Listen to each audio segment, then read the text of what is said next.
Hello, friends. And welcome. I'm David Attenborough. Today we explore the fascinating life of a gentleman who has known perhaps more artistic failure than any person ever walked on these shores. Yes, of course, I'm talking about Bob Dylan. A very odd case study. Somebody with absolutely no talent or skill, no sense of artistic wisdom or aesthetics of any sort, was afforded the mantle of genius at a young age, and it has probably precluded him from ever making anything good. He never did before, and now he probably never will. Whole life trying. Not even get close. What do you say to people who would argue that he has a hit like, is it Rolling Stone? What is that? He's got Mr. Tangerine Man. He's also got, I tell you what really is a toe tapper. It's a terrible name. Let me tell you a toe tapper, and this one always gets me dancing. How many roads must a man walk down before they call him a man? It's such a compelling question, and it's just like, I dance and I dance and I sing. Every time I hear Bob Dylan's classic, How Many Roads Must a Man Walk Down? I don't know this one. I might know it, Oh, I might not. you'd know if you heard Dylan with his lovely voice singing it. It sounds a lot like this. How many roads must a man walk before they call him a man? True. Why is that guy making those noises up there? Oh, that's Bob Dylan. He's a poet of our generation. Your generation sucks ass, then. I'll tell you that right now. Because that guy is not qualified to be the poet laureate of my butthole. I would not entrust him with poetic descriptions of my anus. No. Even if nobody was going to see him but me. That's how terrible a job he'd do of it. You know? Of that old Italian lady who made me that Jesus picture. Here's another terrible Bob Dylan song that I always hated. I always hated Bob Dylan. Yeah. But she breaks just like a Stop it! I fucking hate that song! I hate oh it my too. god! So, I hate that song! Don't yell so much in the microphone. Oh. That's a terrible song. It's terrible.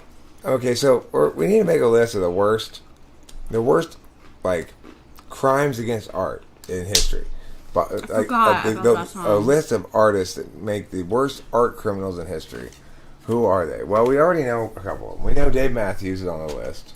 Mm-hmm. Right, just put him down because he comes to mind first. We'll put down Bob Dylan. Reason to. Put down Bob Dylan. Dave Matthews. These are people who are in the Art Hall of Shame for doing nothing but terrible, horrible things, but somehow are popular for it. Dave Matthews. Bob Dylan. Bob Dylan has never had a single good idea or a song, and yet he has spent his whole life carrying himself around, trying to protect this image as a genius, even though deep down he's got to know he's got no good ideas. You know he does, because look the way he dresses now. Terrible. He's like, he wanted to be Lou Reed, but he lacked Lou Reed's talent. Yes. He didn't have any talent, so he just went like this. There's so many people with violence, and I'm going to sing about it. Oh, God. It's like, shut the fuck up. Does anybody want to listen to your politicized, serious bullshit? Oh, my God, it hurts. It hurts. It's not like it's saying anything either. I cannot stand that Break Like Little Girl song. I can't fucking stand it. It's about a real person, too. It's like, how dare you? Who do you think you are, Bob Dylan? Really? Oh, and I think you're right. Like, deep down, he knows he sucks. Okay, so Kings of Leon is definitely on that list. Has to be. Kings of Leon, for sure. But see, the thing is, Kings of Leon is definitely on the list of consideration. But the thing is, I'm not sure they're big enough to make the final like top 10 list of worst art ever? fiascos in history. Shit. Madonna might be more likely to make it. Yeah, I saw this. Yeah, definitely. I saw this photo of her recently. So that's a good pick. Madonna. We're picking the worst artist of all time. So, people who basically left a blemish on the souls of any sane person who encountered their shit. I don't really feel like Barbra Streisand is the hype that. I don't know. I personally don't feel that. Alright, okay, hey, we don't talk about Barbara around me. Oh, really? Alright, Barbara and I have a special thing with Barbara. Oh. You may not like her, but, you know, she got me through a lot of hard times. Yeah, I don't think I ever times. felt those hard times, so I don't really relate to her that well. I'm not going to put Barbara on the list because, you know why? She's just not... Okay, she's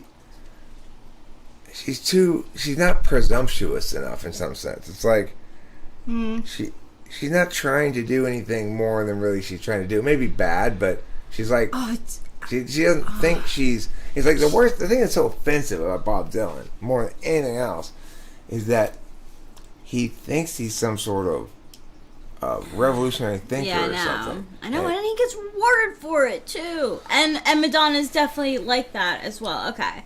This is deep dive.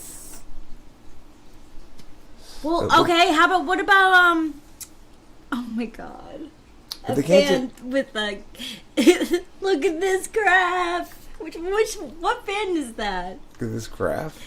Look at this photograph. I hate that fucking band. I fucking hate that. I don't know that band. And I don't like Creed either. Can Creed go up there, please? Okay, Savage Garden. Okay, I'll add them onto this general list. Okay, Drake certainly can go on there. Drake. You know, Savage Garden. I was gonna include Pearl Jam. Nickelback, exactly. Pearl Jam is terrible. I don't really know Nickelback very much, but put them on the list here. Pearl Jam is Pearl Jam is somehow. right. But it's not just. But it's offensive in the same way that Bob Dylan's offensive. No, we are not leaving Savage Garden alone. We were both of that era when they were huge, and I didn't. Their songs were no bueno. Okay. That was a lot of suffering for my ears. You know, it's. What about like? Like, okay, there's some bands that deeply offend me, but I can't really put on this list because they aren't quite terrible enough. And then there's some bands that are terrible enough, but I can't quite put them on the list because they don't deeply offend me. So, for example, Hootie and the Blowfish deeply offends me, but they aren't really terrible enough to put on the list. What about Blues Traveler? Blues Traveler is terrible enough, but don't deeply offend me. Okay. Because at least they have harmonica. I kind of like. I like some of their songs. I like a couple of their songs. Yeah. There's an I album saw of them theirs I live listened last to. year. And I was surprised by the amount of songs that I didn't know. The Grateful Dead is. I mean, the reason they're offensive, though, they make the offensive list. I think they should be put on here. Yeah. They should, for sure. Because here's the thing. They were so wrong that they didn't just think that it was okay for them to jam out randomly on some shit. They thought it was a good idea. For hours. Do your fucking job, you people. Learn a few songs, you know. But I get it. It's hard to learn songs. But do your job. Grateful Dead. I don't know.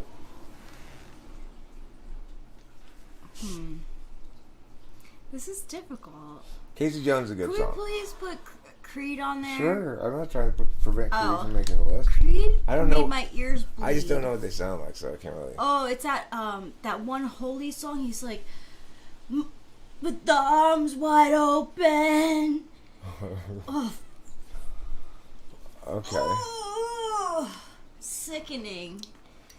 Like, I remember when I was a kid, I hated with a passion Phil Collins. I just could not Because stand Phil Collins Phil can Collins. make lists separate from.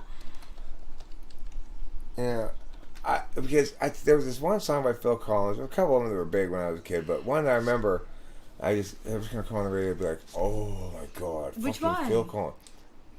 I can feel it Oh coming God, in the that air was huge. That was tonight. his like huge song. So come on, come on. The funny thing is, when I listen to Phil Collins as an adult, it's much more like I don't like it, but I'm much more interested in listening to it because it's not. He's doing some interesting things, even though I think the thing I didn't like so much as a kid was the same thing I don't like so much now. He's got terrible fucking production values. Like, why put so much goddamn reverb on everything? I kind of feel this way, and I know a lot of people are going to disagree with me too about this, but I think that Prince is overrated. Oh yeah, I agree with you. Totally. You mad, bro? I'm sorry to hear that. You have us. Yeah, we're here. And you are currently alive and living a life. Yeah. Namely, the life of talking to us. So I'm going to call you a liar. That'll help. Peter Gabriel was superior to Phil Collins. I didn't really like Peter Gabriel either. But, Genesis is not. Wait, what? How about the Who? And the Who's terrible. I don't think the Who is that great. Who gets to be on the list for sure? Okay. The Who.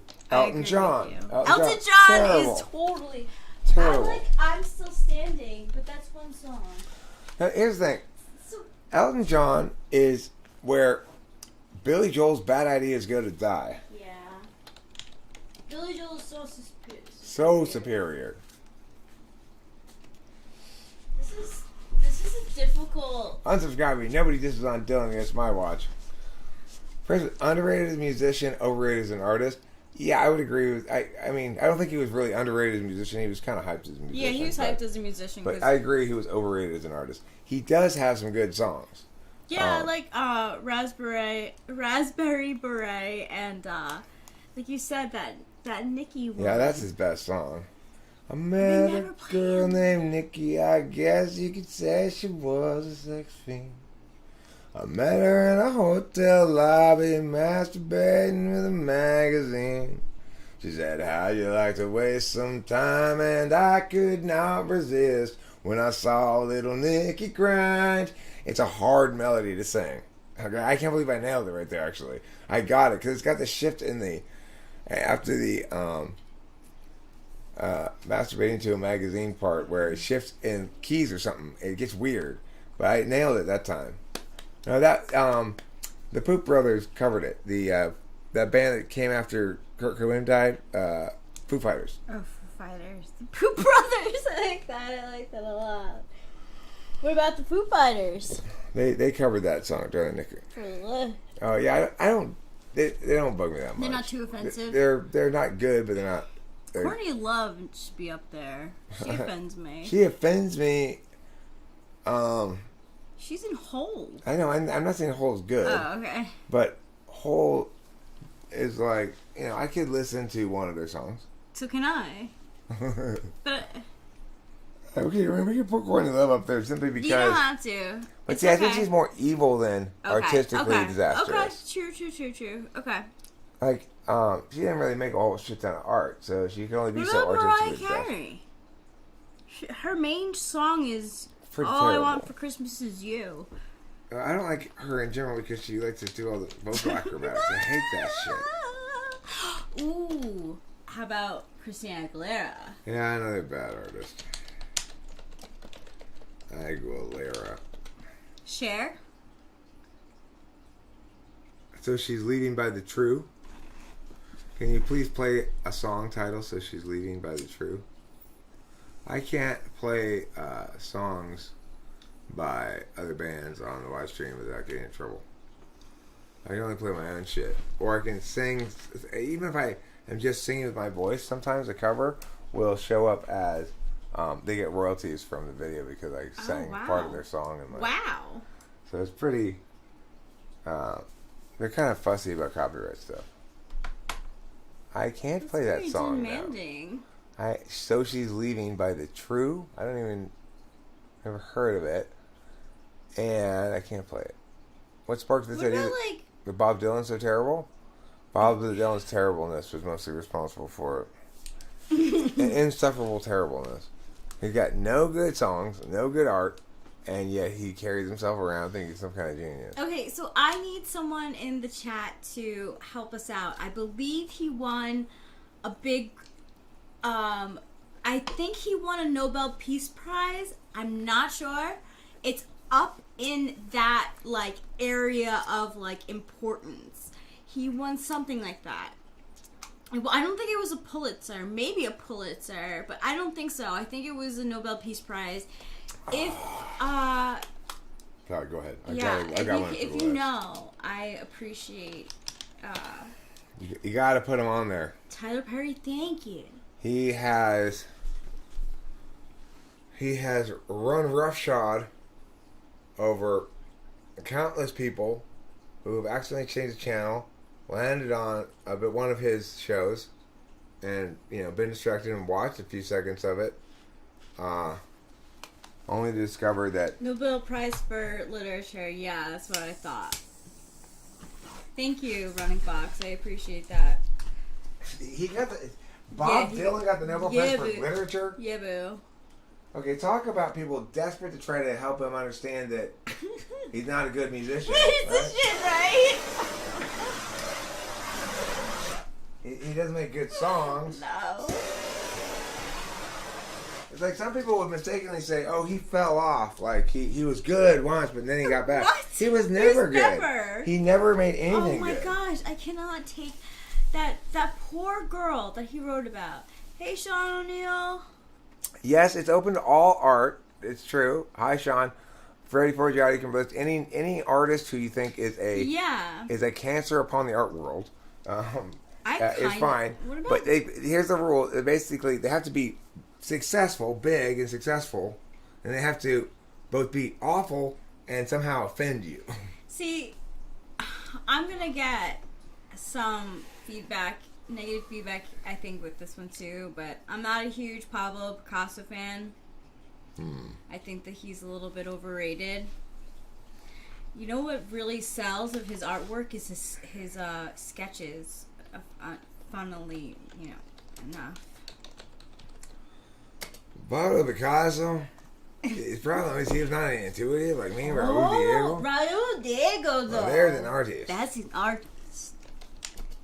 His problem is he was trying to be Raul Diego. Exactly, that was his problem. Nobody but me can be Raul Diego. Yes, you are a shooting star. Come on, you gotta like that song. Crisscross? You can't put crisscross on the list. No, that's fun. Crisscross is fun. You can play that at a block party. The other thing is they're not persistent in their horribleness, right? It's like there are some bands that go, I got 20 albums of this fucking garbage. Frank Zappa. Hall is a good suggestion, Fergie Forgiato. Frank Zappa, definitely. Terrible. Frank Zappa, terrible. Friday was horrible, Sean O'Neill. She had no idea what she was doing, and she got insanely popular overnight. But the thing is that people didn't take her seriously. She's the only one. Usher. Very, very, very good. Listen, Usher. I'm tired of you when you're Usher. Oh my gosh, I have another one. What's that? Jessica Simpson. See, the thing is, I don't remember hating any of her songs. I just remember them being totally unmemorable. Okay. I think it's like Usher. It comes on. Yeah, he does come on. Actually, Jessica Simpson Simpson doesn't even really come onto the radio at all. She doesn't. She's been lost in the annals of history. Yeah. Let's see. No, we're talking about people who are successful and ideally respected, but who are actually terrible. Good examples. Frank Zappa is respected by people who have no concept of what's good in art. Oh, what about the B-52s?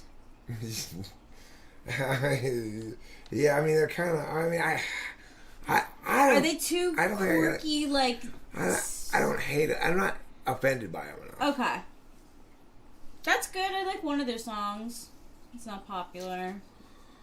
That Red Hot Jukebox Chili Money. Peppers. Yes. Thank you, Broccoli Thank you, Todd. Broccoli Todd. They totally deserve to be on there. Carlos Mencia, I agree with you, Fish. Oh, yeah. Oh. Carlos Mencia. Jam- Oh, my God. Who is that? Shoot me in the head. That comedian, James.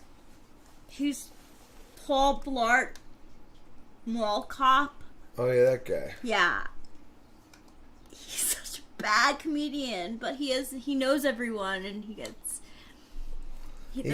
deals from You can't knowing name an people. album or something. You can't put Kanye on the list because Kanye's got some great shit, too. So even if you got a bad album by Kanye, it doesn't qualify him for the list. Right. Like... Yeah, because he's going to go down in history having more than 2 songs that are memorable. For sure. Even if he does have... This is 2 FI for you? This isn't FI at all. This is NI. It's determining what's good and what's bad. And holding the wrong art people to account. Jewel. Jewel. Oh. Poor Jewel.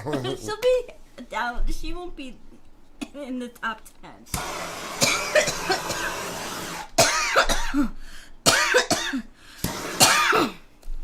What about that woman who's like, hey, like her name's like Natalie. Oh fuck. She's. I don't want to wait. Did she did that song?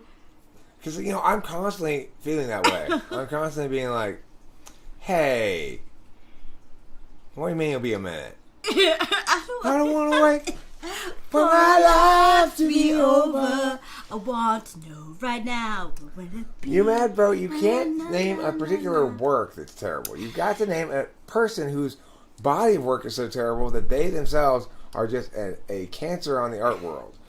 Dane Cook is up there for me. Dane Cook. Yeah. I'm not familiar with Dane Cook. Well, then he can't make the list. No, I mean, he can make this list. He just can't make my list. Okay. He's a hack. He's a hack. He's so mean in his comedy. Like, he's a woo guy. Like, he goes like that to get, like, people, like, hyped. And he'll, like, spit and he'll be like, that's how he gets people to laugh. I mean, I since you mentioned that, I'm going to add somebody here, Robin Williams.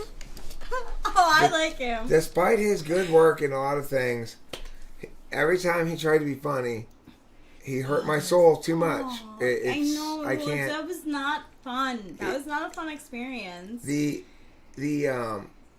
Robin Williams, or anybody really, failed at humor, but Robin Williams especially because of the way he's going about it, failed at humor, I really feel a powerful urge to run up to him and kick him in the face.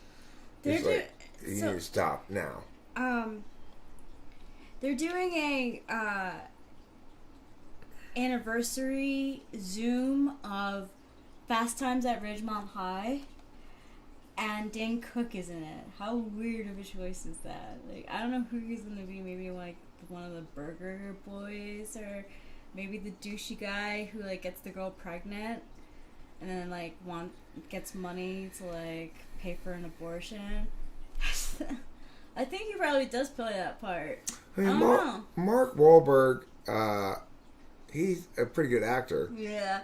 I Okay, really like... so, Raphael, to answer this question, are you on a phone? Because I hear the YouTube app on the phone is giving people problems right now. Right now, my internet is doing great. I've got the green box, 0 dropped frames, excellent strength. So it is probably either on your end or it might be that app thing people have been talking about. But I agree, minus the Miss Doubtfire. Miss Doubtfire, I liked as well. And Aladdin, he was good Aladdin, too. he was good at too. But those are only 2. But you can only fail comedically so much before you've lost all hope of redemption. It's so sad. You know who I think is overrated, and he does offend me, but he might not offend you, is the guy from that wine movie, Sideways. He always plays the same character. Paul Giamatti. Giamatti, yeah. I mean, he doesn't bug me, but I think he's pretty good. I think he's a pretty good actor. Yeah. Well, he like always plays the same. That's why, for me, I don't really. This person might not be. She's probably not well known enough outside of Los Angeles to qualify. Oh God! Oh my gosh! But Sandra Singh Low. She deserves a link. You should show a link. Sandra Singh Low. She's insufferable. I honestly think if I spent more than about 5 minutes in her company, I would be unable to restrain myself from running up and hitting her. I will fully say. Ow! Fucking Eric. Are you alright? Yeah, I got the fly. I just managed to get myself a little bit. Also, too, huh? That's fine. I'm fine. You sure? Yes, I'm not even really burned so much as surprised. Oof. Scared me. So anyway, if you've never heard of Sandra Singh Low, she does the lowdown. She does the lowdown on KPCC, and it makes me. It's like I used to ride in the car listening to KPCC, which is the local NPR station, and I'd be like happily going along, and then Sandra Singh Low would come on, and I'd literally just want to punch the radio, just like no. It's so awful. It is awful. It really is. I do agree with that. What about the guy who, like, the comedian who smashes fruit? Gallagher. Yeah. Gallagher is terrible. Yes, Gallagher is terrible. So Sandra Singh Low is basically. I can't hear the name without laughing. It's basically she said, I want to be like Andy Rooney, except instead of pointless, I want to be incredibly annoying. Yeah, sassy is what she probably thinks. I gotta find something that I can play the audio of so you can hear her being awful. Listen to this. Sandra Singh Low is a textbook model for the cross-platform artist. She's mined her family history growing up in Malibu for radio commentaries and books, one of which, her 2014 menopause chronicle, The Mad Woman in the Ballroom, has become a play. She's the host of the Lowdown on Science. But at the opening of her new memoir, The Mad Woman in the Roomba, she's feeling scattered. My 55th year was more like having a disorganized 25-year-old life than a malfunctioning 85-year-old body. Yap, yap, yap, yap, yap. Oh.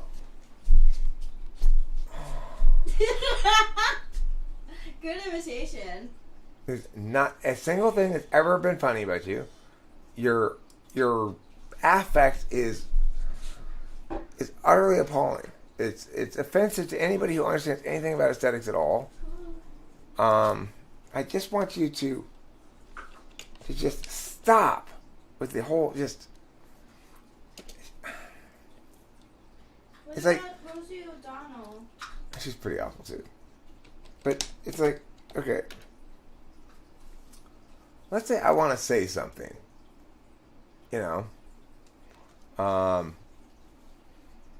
Oh gosh, I don't know. Like, what's really interesting is that we're gonna have an eclipse soon or something. Let's just say that's what I wanted to say. Well,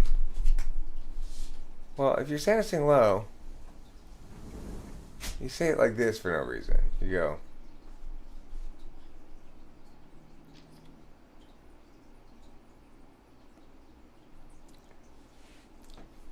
you probably didn't know this, but behind all that tea and fancy coffee cups to be stored on our covers, there's a special way we can access the moon. I'm Sandra Singh Low with a lowdown on science. You know, life's not all sitting around and sipping white wine with your meows. It's like, okay, you need to shut the living fuck up right now. Top 10 quotes of Sandra Singh Low. Let's see. I have to mute this for a second while I listen to this shit.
I'm going to read a Sandra Singh Low quote, as she would read it, probably. Recently, it was pointed out to me, in a kind of hurtful way, to be honest, that people in Los Angeles are orally challenged. That is, at social events, we simply do not listen to others. We do not ask them questions about ourselves. We do not ask them questions about themselves. We do not nod attentively when they speak. Really, if we were to examine ourselves, we realize we have simply no interest in others at all.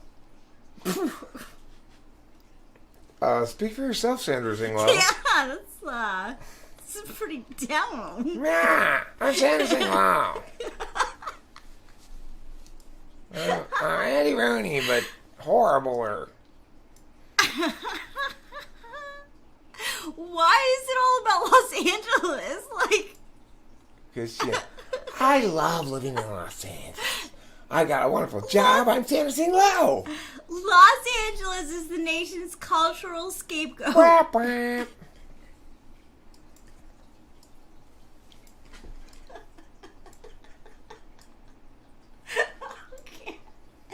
Oh my God, Mr. Bean should be okay. Nowadays, it's possible to perform various forms of low-impact listening via the telephone. The advent of technological advances such as computer games and online services, like the ones that like to check stocks, have enabled low-impact listeners to endure family phone calls much longer than in the past. Dangers include mouse clicks, heavy typing, or a sudden loud buzzer that goes off when you finish boggle. What? I know. What are you doing? Why are you doing this? There's nothing entertaining about this at all. It's just appalling. It hurts me. It hurts me too. It's like, why do you want to hurt people? You know you're hurting people when you say stupid ass shit like that. I don't think they do. She doesn't know. She doesn't know she's hurting people. All autobiography is fiction. Woo! You are really whipping out the genius here today, Sandra Singh Low. Well, I want Sandra Singh Low down on silence. Those things are like 30-second segments, Quick to.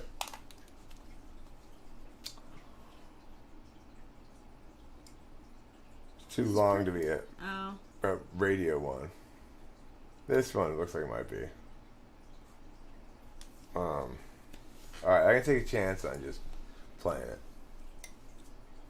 So you can hear her. We're here with the Pasadena Folk Dance Co-op to ask them a question of the day. Okay?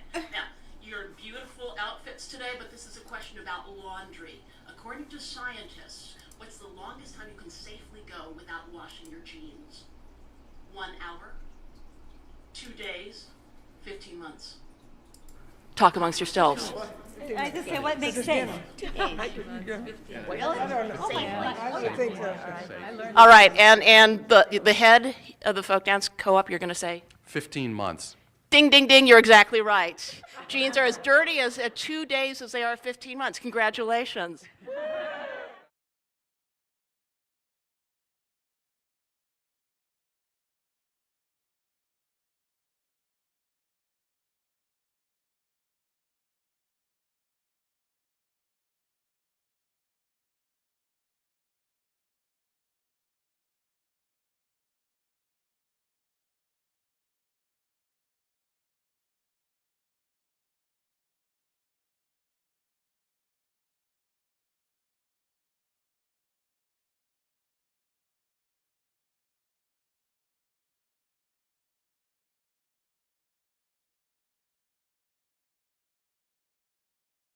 She's an author, an actress, a comedian, an editor, and a host of her very popular show, KPCC. And no wonder she's the perfect person to speak with us today, Miss Sandra Singh Low.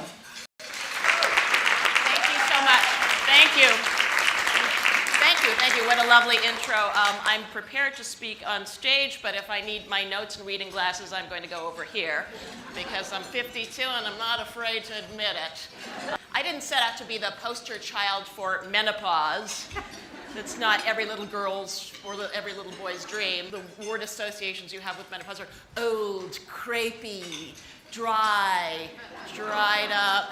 I know there are men here, but it's dry vagina. That's all people talk about, and many more things like or night sweats or bloating, and also there's negative things about I'm going to lose my sexuality, my attractiveness. I'm crepey, move to the side of the freeway, let culture drive on through, et cetera, et cetera. By 2015, which is next year, brace yourself, especially you men. Almost 1 in every 2 American women will be menopausal.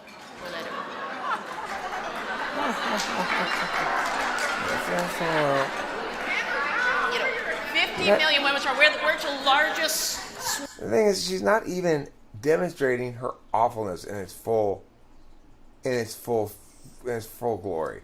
You really got to hear her on the radio to really experience her awfulness in its full glory. Because on the radio, she's got no audience constraining her at all, no audience to work off of, and she thinks this like affect that she's doing works, and it's unbelievably bad. It's like it's totally Andy Roney, you know. Yeah. I don't know about you, but when I go out for a glass of wine, I do not want to bother with them. Yeah, which brings us with today's topic, and she's always so like meowing. Mm-hmm. It's like boo. I do not like her. I do not like you, green eggs and ham. I do not like you in a Sam. I do not like you in a van. I do not like you when meowity meow, etc., etc. You ate your burger before you smoked. You're pissed now. Better to eat before you smoke. Mm-hmm. It is. Just as long as you don't shower before you poop. I'm Andy Rooney. It used to be that women didn't tell us about menopause or monthly thing that happens to them or tampons. Now it seems I can't go anywhere without somebody offering me a free maxi pad. I don't want it. I don't like it this way. I'm Andy Rooney. Where did I find what? Sandra Singh Low? She's on a local radio station, the local NPR station, but she's a local contributor to the station, not a national contributor. So it's like KPCC is a fairly big NPR station, and they've got their own news department, and part of the media they make is the lowdown on science, where Sandra Singh Low comes and tells us about science-y things, but mostly talks about, basically it's like, I am a smart cosmopolitan woman who's hilarious, and you and I can joke about it's 5 o'clock somewhere. Yeah. She's basically like He makes me. I understand. The woman just makes me irrationally angry. She's got to be an ENFP. Why she makes me so angry, you know? Yeah. It's the only thing I can explain. I can understand. Definitely. She's so like that. You know, like, speaking of voices who, are you good at it, 3D or no? The thing is, I currently have something that I've got almost mixed, you know, and I am planning to do a little bit more stuff on it.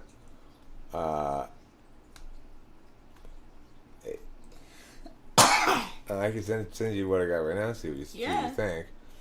You know, I listened to it in the car after I spent a decent amount of time mixing it, and I listened to it in the car, and I've concluded that basically the vocals aren't this. They need to be louder in a few spots, and that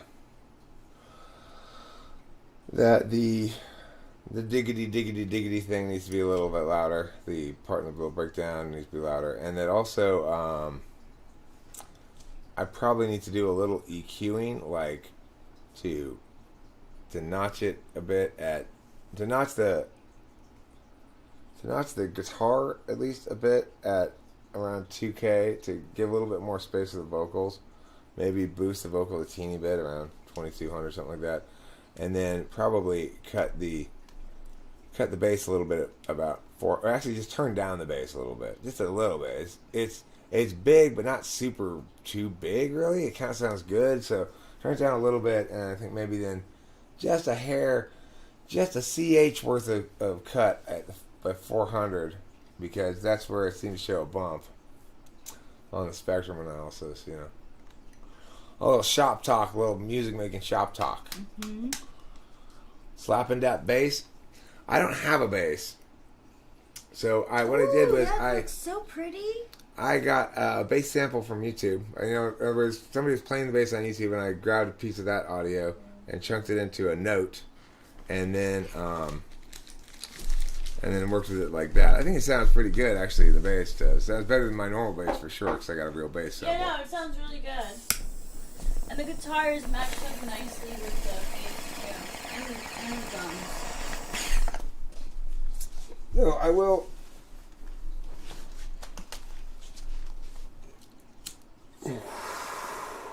Play the current mix. See what if you have any thoughts. But hello, darkness, my old friend. I came to poop on you again. You asked me many times to stop that now. I said no way, 'cause that's where I'm pooping. On your face. It's the only place I'll go. Don't you know? The sound of pooping. Why so squeamish? Roll away. You need my poop upon your face. Okay. So now I've got that all queued up like Captain Cubert, and we're going to play it for you. Santa Anas from the east are blowing, driving on this mountain fire. Grant Atlanta had best be going, they had cut it down to the wire. Everywhere apocalypse hung heavy, and the truck was piling with ash. Atlanta got the dogs in the Chevy, and Grant counted out their petty cash. If times are ending, then time is bending. Flames rain down from the sky, while the dogs knock out Grant exhausted. Atlanta stays awake to cry. 120 out Labor Day. That means cooking meat outdoors. Guy got distracted and fire got away. From Bradford to Arcadia, they curse his name.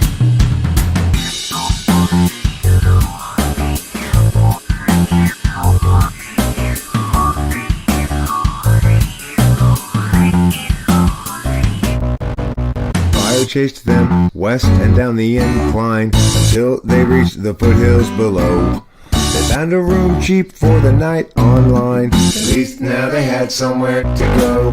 The more they evaluate their options, now that their life is burned away. Well, and his sister has a place in Laughlin. Wasn't really any more to.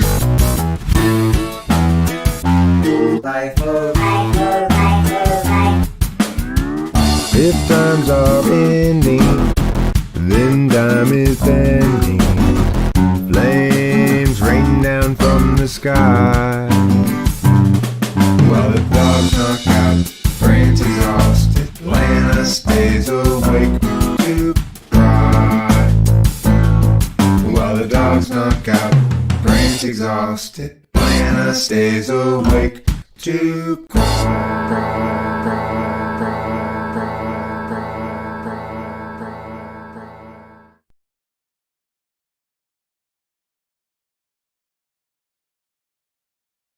Oh, wonderful, oh, wonderful. That was a polka from the old country. We always love it when we play and dance and sing.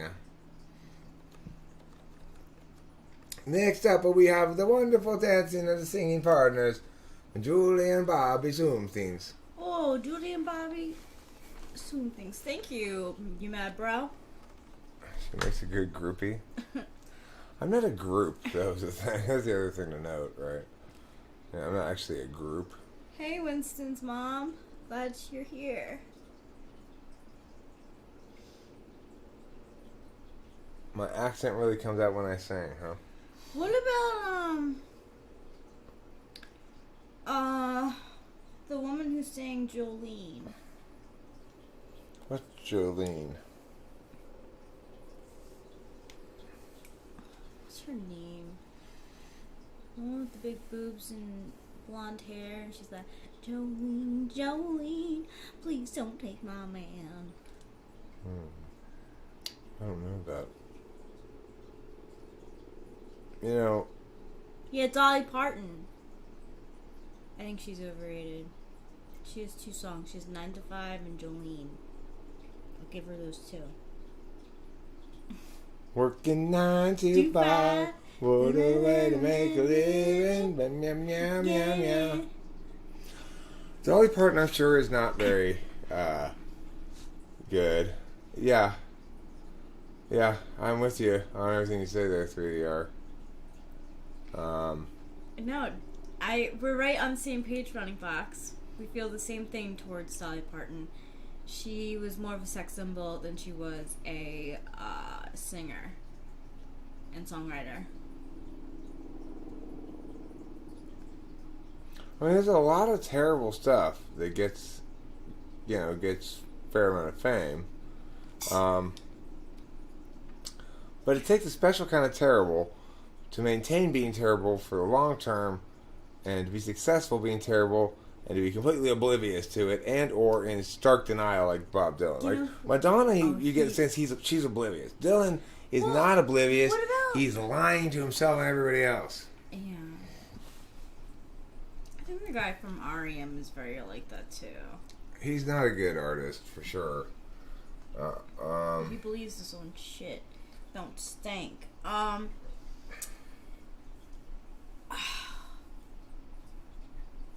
like this game. It makes me have to think about it. Me too. The thing about somebody, Running Fox or somebody was saying, when I'm singing, you can hear me having an English accent. Well, in that song that I just played, I was making a concerted effort when I was singing it to get the words on the beats, not smoosh over the edges of them so much. So I was trying to be a little bit more staccato. That may contribute to it in this instance. I generally don't think I sing with an English accent unless I'm singing an English person's song. Whenever I sing Billy Bragg, I sing in an English accent. True. Because that's how I hear him singing in my head. So, yeah. One of them's off her feet and the other one's off his head, and both of them are off down the boozer. That's how he sings his songs. So I tend to sing his songs like that, with that weird kind of, yeah, hey, look at me, I'm from England. It's a very common accent. Hey,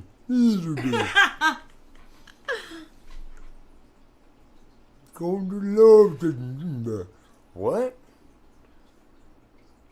Oh, he's just English. Don't worry. You'll never understand him.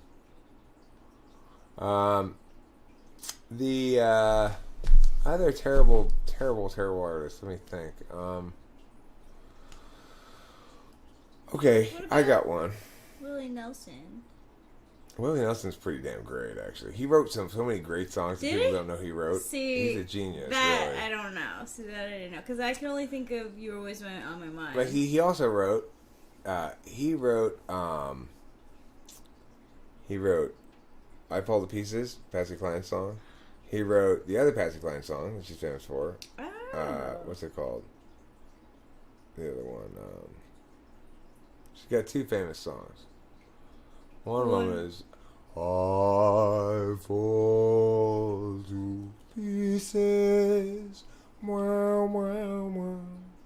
And her other famous song is more famous. I forget what it's called though. Where is Eric from? Region, not state. I am from Los Angeles, California. More specifically, I'm from the San Gabriel Valley. And more specifically than that, I'm from a place that's been in the news lately. Arcadia, California. Community of Homes. Crazy? Yeah, crazy. I'm crazy for feeling so lonely. Willie Nelson wrote that song. Willie Nelson wrote a lot of songs. Okay, so I retract my statement. But I was thinking of somebody who is, I think, a terrible artist. And that person is Roseanne's ex-husband. Tom something? Oh, God. Oh, he's Tom so Arnold. annoying. Tom Arnold. Tom Arnold is so annoying. Okay, because here's one of the things here's one of the Thank biggest you. mistakes I made in my life. I've made some big ones.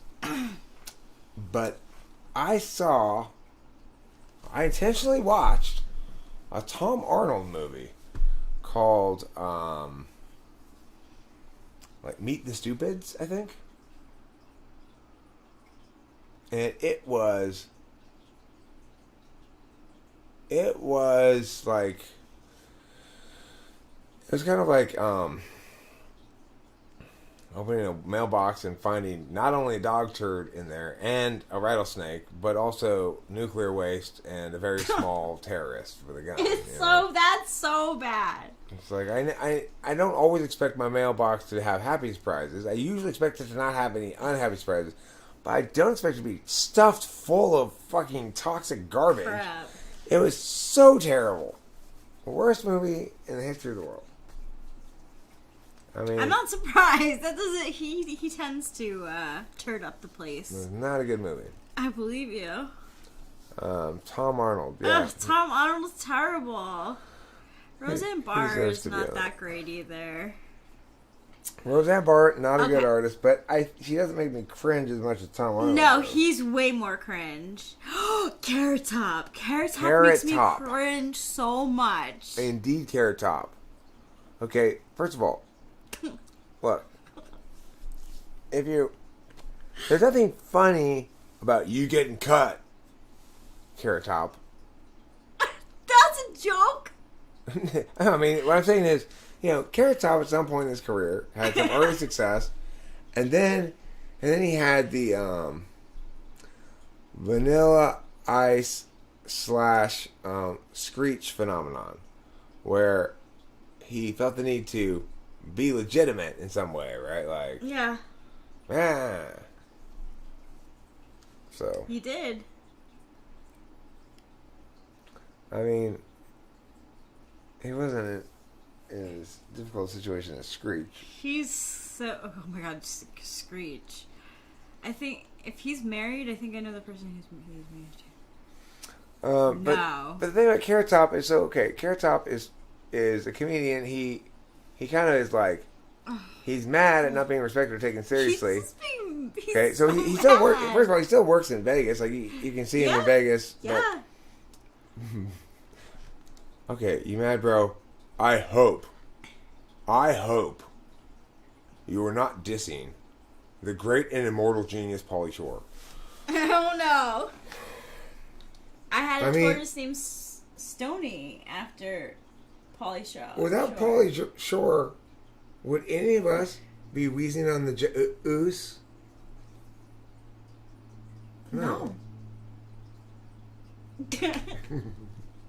Okay, so you cross Pauly Shore right off that list. Yeah.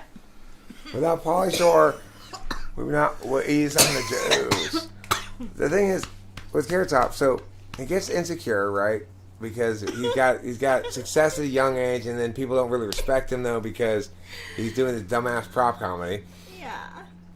And so his solution to that is to continue to be a prop comic, but get really cut. Yeah. It's like, you were just embarrassing me before I even get in the room and hear you start to embarrass me. You know, he's Gallagher with a chip on his shoulder. At least Gallagher didn't have a chip on his shoulder, right? Gallagher was pleasantly oblivious to the fact that, I mean, I'm sure he realized he wasn't funny at all. He was like, here I go, making more money, I don't give a fuck. Smashing vegetables. Well, my sister had Encino Man is a funny movie. It is great. And I do think Pauly Shore is great in it as Stony, but my sister had a crush on Pauly Shore, and that's why we had a tortoise named Stony. Not because, like, for any other reason except that my sister had a crush on Pauly Shore. I'm outing you, Kat. Sorry. I mean, here's the thing.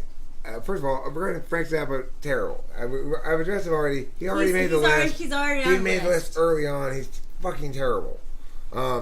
So the thing is, regarding Pauly Shore, he's kind of my hero because it's not like he had any particular thing about him that would have made anybody cast him for anything. He didn't have any skill really of any sort. He was an okay enough actor when he's just acting his thing. He's being him. He's just doing him, you know. But he somehow managed to get himself in a movie and be like some celebrity and stuff, just being a freak. So I kind of admire him for that, you know. Yeah. And I do still myself periodically wheeze the Okay. What's his name? The guy with the glasses. Andy Dick. Andy Dick's not gay. He's just flamboyant. Okay, so I'm sorry. I didn't mean to No, insult. that's a Simpsons joke. Oh. Or that's like it's not a Simpsons joke, but it's like Marge insists that one night. That's at dinner hysterical. or something, you know. That's hysterical. Carrot Top should be an assassin in mafia movies. Playing himself, What about Kathy Griffin? She makes me cringe. she makes me cringe too. But yeah, I mean, yeah, of course.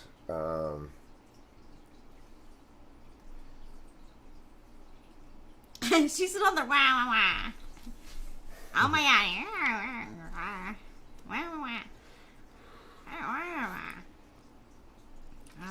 Billy Corgan. So here's the thing, Billy Corgan. Billy Corgan.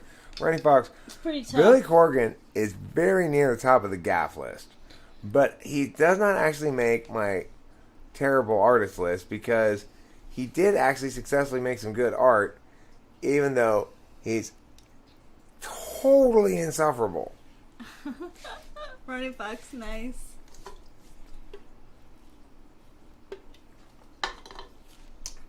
Okay, I mean, certainly, if you look at his combined body of work, you'd have to say that, you know, Eddie Murphy's done a fair amount of polluting the media sphere. Yeah. Certainly, his album's not any good. No, I have never Tom Waits gets by on gimmicks. want to party all the time, party all the time. Can I have the small bottle, please? Thank you. I mean, there was a time period when he was pretty funny and talented and stuff. I'm not saying he wasn't, Ronnie Fox. I'm saying that the problem with him is he wasn't a good art decider. So he made bad choices with movies. He made bad choices with music, and he ultimately, was more concerned with how people perceive him than actually doing a good job of shit. Yeah. What about Johnny Depp? I don't see him as contributing to a whole bunch of shitty art, but he might. I don't know. I would say Aerosmith? Aerosmith is terrible, but they do have two good songs. Yeah. Okay, alright. So, but Robin Williams has 2 good movies. Yeah. Aerosmith doesn't annoy me as much as Robin Williams. Okay. Aerosmith's failure doesn't Okay. annoy me as much. Okay. But that sort of failure in a band does annoy the fuck out of me when they start enjoying the smell of their own parts too much, and then they start putting whatever on there, and it's just like, okay, you need to make this song a bunch shorter. That's all their songs. And the other thing is, one of the worst trends in America or in the world right now, it needs to stop. It absolutely needs to fucking stop. Is people who put up music videos of their song, like famous musicians put up a song video, and they make it's like a 3-minute song. It's an 8-minute long video because they decided to put a little 5-minute long movie in front of it. You can't possibly put that on any fucking playlist, right? Nobody wants to watch that shit. It ruins the playlist. Just start the song. I don't need your little scenario, your little scene, your little fun time. Oh, that's not fun to make a little thing. What about P. Diddy? Diddy's pretty awful. Yoko Ono could be on there. Yoko Ono, yeah, Definitely, sure. she's so gaff. So gaff. But I really do have trouble thinking of anybody who's as utterly without redemptive qualities as Bob Dylan artistically. Yeah. Who enjoys as much respect. He gets so much respect. Are you kidding? And he ruined Edie Sedgwick's life, pretty much. Blonde on Blonde was basically about her. She's in one of the centerfolds of the album, and he wrote that song. She breaks like a little girl. How? Leave her alone. Who the hell are you? Take a look at yourself, man. You only write poetry. You aren't a singer. Did you know that he got the Nobel Prize in Literature? Is that what you said? Yeah. Bob Dylan got the Nobel Prize in Literature. It seems like people were making a concerted effort to try to make him feel bad about the fact that he realized at some point he had absolutely zero musical talent. Zero instincts that would lead him to anything good musically. So they said, well, it's harder to show that your crappy-ass poetry is shit, so we'll reward that instead. People can't listen to that as easily. It's buffering? It's not buffering here at all. I got zeroed up frames. Again, as I indicated, it appears the last couple of days that people have been having problems with mobile. Oh, yeah, I did too. And that may be a problem with YouTube's app right now or something they need to update it or whatever. I would suggest if you have available to go to a computer instead. But all I know is that based on all the information I have, my internet's strong, my connection's strong, my signal's strong, everything's going smooth as silk. Now, if Samuel L. Jackson fought Carrot Top in a knife fight, it would depend on the setting of the knife fight. Who and who? Samuel L. Jackson versus Samuel Carrot L. Top. Jackson. So, the key thing is this. What environment is Samuel L. Jackson going to be most advantaged in?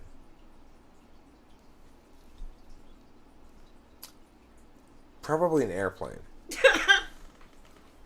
So if the fight is on a plane, I think that Samuel L. Jackson has a chance because he has experience. He does have experience on planes, and especially he had to save a whole plane from snakes. Yeah, he did exactly. So I think he would. He's probably good at that. I'm agreeing. Hey, Danny Trejo, look, Willem Dafoe. he really needs to make a movie called Danny Trejo, in which all he does in the whole movie is a succession of scenes doing various Danny Trejo style things and demonstrating his technique to everybody. People would pay lots of money to see that. Samuel L. Jackson's good at NI? Probably. He says, "What?" He used to say, "What's in your wallet?" He did. Sharknado. Sharknado is a great thing that got made too. It's like that makes me happy that actually got made. Like, It really did. they made And Sharknado? Tara Reid was in and it too. Tara Reid's, I wouldn't call Tara Reid. No, you can't. That wouldn't. I'm not saying call her on the phone. I was gonna say Rachel. I wouldn't call her, and I was gonna say her name. No, I know. She's not. I wouldn't call her like. You can't put her on her list. No. She's not on the list. I'm just saying I wouldn't call her the sharpest tool in the shed. She's somebody that I actually am. When you see her, when you see the clips of her being a complete.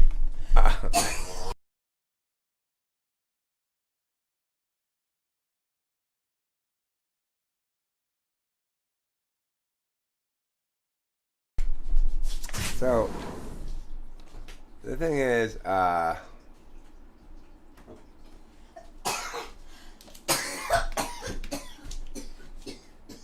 okay, as far as, I got a bad actress to add to this, Kirsten Dunst. Yeah. She's the worst. Yeah. She's the worst actress I can think of.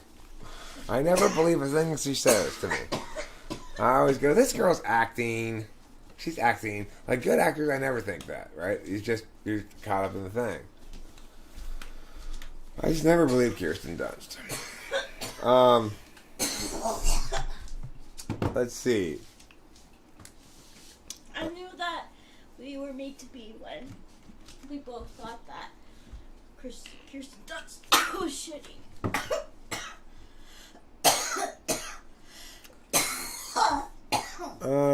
Dr. Oz. I'm going to say, let's see.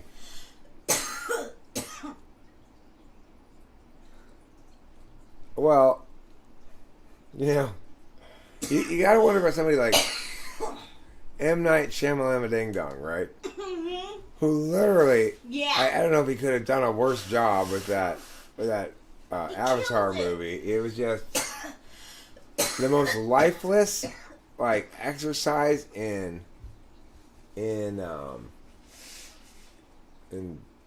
ordinariness that I've ever seen.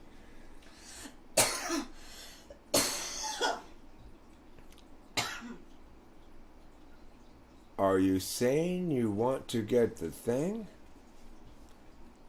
Yes. And like Shyamalan Ding Dong does deserve speak. I think he made that one good movie that we all liked. The one about the child who could see dead people. Yeah, but that was one. Everybody liked that movie, and then after that, what's he done? He's done nothing but fail. Love Kiss. And that's part of the risk of succeeding early. This is sort of reassuring things I tell myself. Excuse my That- tiny lungs. That's a different Avatar, Sean O'Neill. The blue Avatars movie is not by M. Night Shyamalan Ding Dong. James Cameron. The Sixth Sense was good, but apparently he's done nothing but crap since. I haven't seen his other movies. But I did see the Avatar: Last Airbender, and it was poo all the way down. The Alien movie with aluminum hats with Mel Gibson. I don't know that one. It's like the other thing is I'm not generally looking for singular movies, but people who continually assault the world with their badness. I mean, certainly you could say that in terms of science fiction, L. Ron Hubbard fits into that category. He's the worst. Or I tell you another terrible writer. Who wrote that mythology series for young adults? What's it called?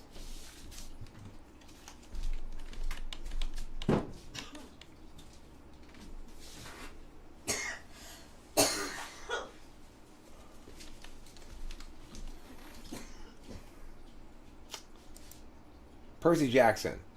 Whoever wrote the Percy Jackson series is an awful, awful writer.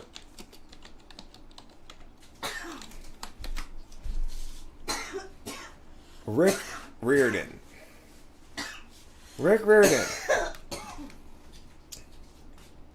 So when I talk about unintended consequences of things, this is an example of one. Okay, everybody's like, "Hey, we should teach children to read. We shouldn't let them be illiterate. We should teach people how to write." You know. But here's the problem with that. Then you end up with Richard. Isn't that Richard Riordan? Rick Riordan. What's the problem with Rick Riordan? He's a terrible, terrible writer who's somehow hugely successful. Like, I mean, couldn't get through a couple chapters of it. In contrast to like Harry Potter, who's writing books supposedly for the same age demographic, her books are great. Percy Jackson books are an insult to the art of writing. The Percy Jackson books remind me of one thing and one thing only that I've ever read before, which was L. Ron Hubbard. L. Ron Hubbard's writing is this haphazard mess of a disaster, just like Rick Riordan's Percy Jackson shit.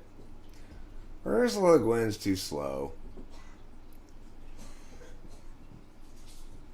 I mean, it's like I can't read Le Guin books. They're slow as molasses.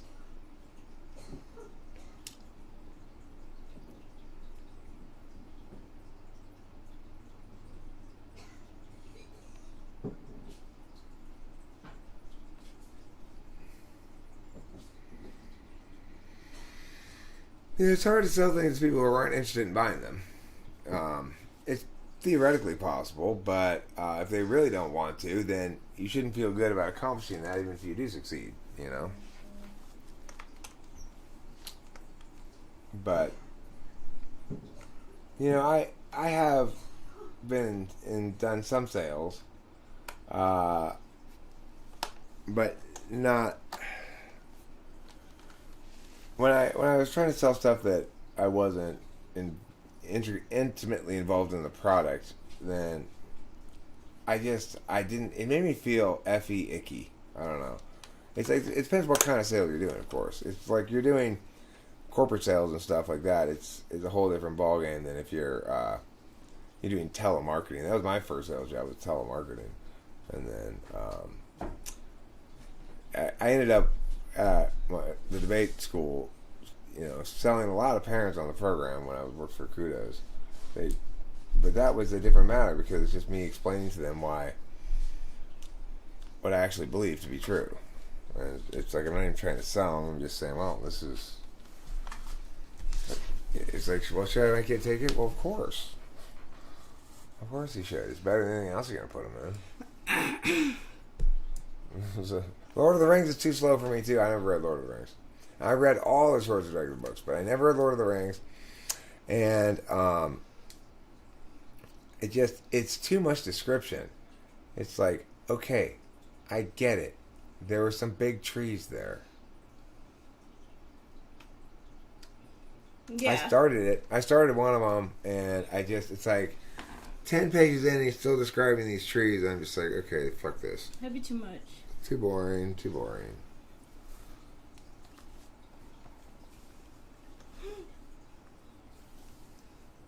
Here they come.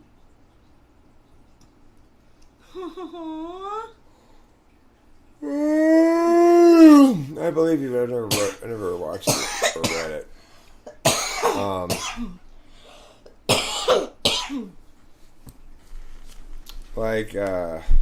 Okay.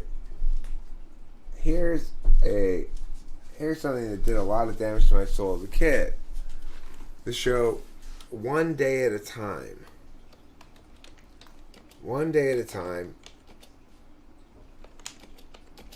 And it had this lady in it.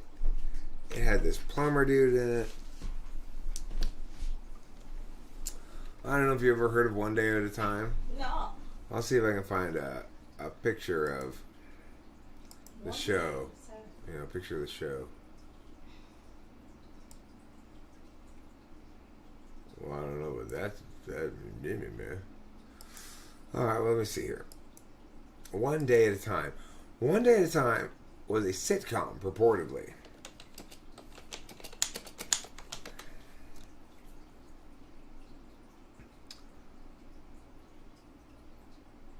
Not 2017, the old one.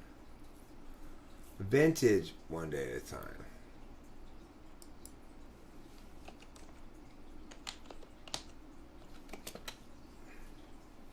This one right here.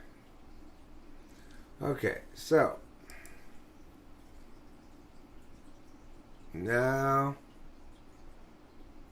everyone's going to know the truth about what I'm talking about. So, okay, I'm going to show you this image so you can see what I'm talking about. This television program was a sitcom. It was on TV at a time when I would want to watch sitcoms more than anything else because there, if there wasn't cartoons on. So this is one of the shows that was on there, and you can see it like started out when it started. It was like this chick was little, and this red-haired lady was still kind of young, but and then it's got this lady in it too. She's trying to be famous in some sense. I don't know. Regardless. What's the takeaway from this show? This red-haired lady. Oh my God. I don't know if it was her character, if it was the writers, if she had any direction over it at all, but I hated her so much because they were always having a very special episode that wasn't funny. Like 3 out of every 4 episodes of One Day at a Time were very special. There were no unspecial episodes hardly.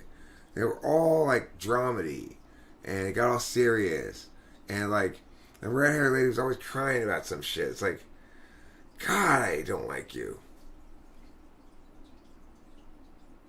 This lady right here.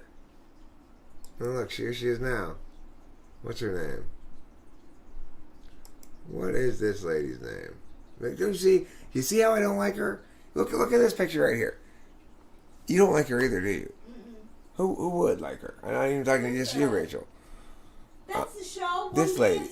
Yeah, this lady. I hate this lady. Weird. This red-haired lady. I've never seen her before. I want to know what her name is.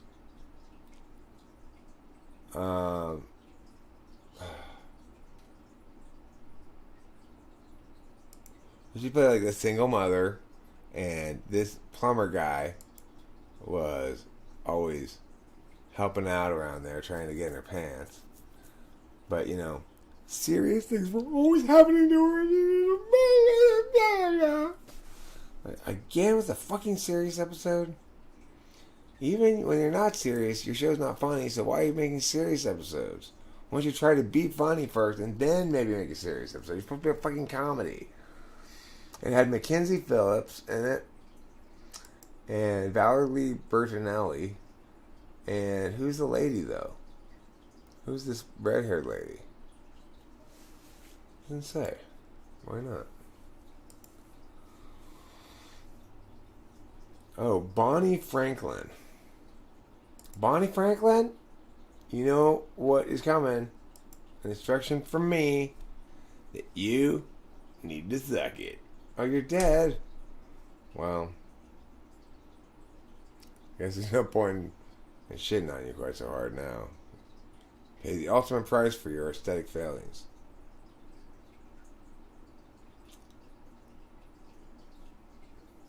She was in The Young and the Restless in 2012. What did she die of? Being a bitch. Look. Bonnie Franklin speaks to crowd at March for Women's Lives in 2004. And I, Bonnie Franklin, know what's really important. Because I was an actress and I played this kind of woman on the show so naturally that Eric knew, even as a kid, that I must be a total insufferable bitch. I can tell, Bonnie. I think these people that I don't like in general are ENFPs, maybe. Or INFPs or something, I don't know. Not that I dislike those people. I'm just saying, When I think about the people I hated as kids, like on TV, it seems like they were FI types. I just thought, well, what the hell's wrong with these people? I didn't know she was dead. I don't know if the plumber ever got me or not.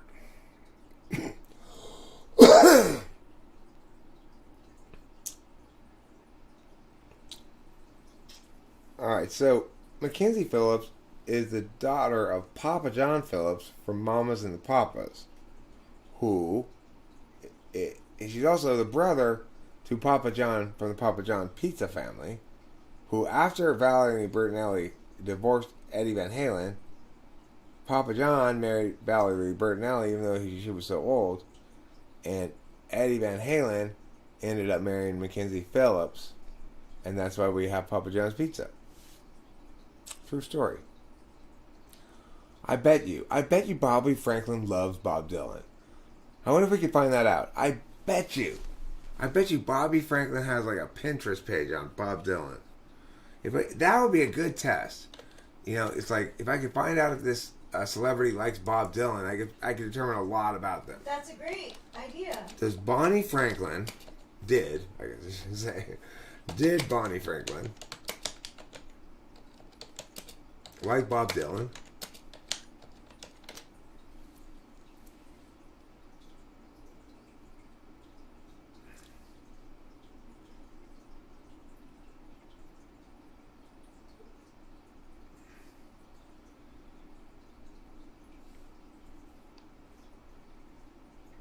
Did actress Bonnie Franklin?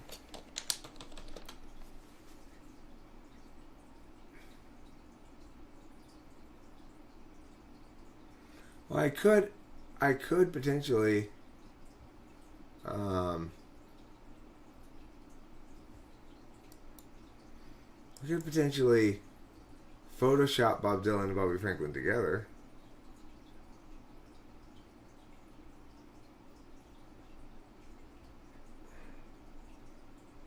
Was Bonnie Franklin a smoker? Let's find out.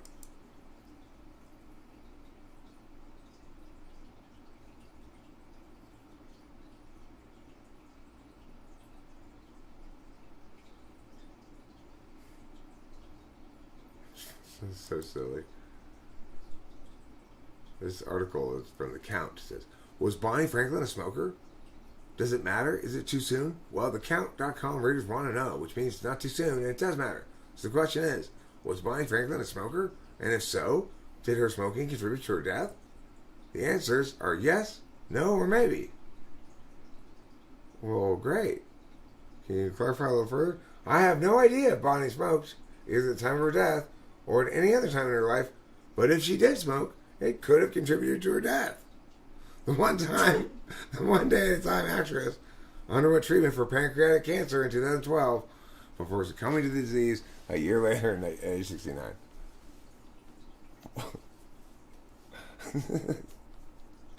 Listen, I'm not saying she had cancer. I have no idea. I'm not saying she smoked. I have absolutely no idea if she smoked at all. No concept whatsoever of it. But I do know this, that if she did smoke, it might have contributed to her death. Oh. That's helpful? Bonnie Franklin, missed and mourned.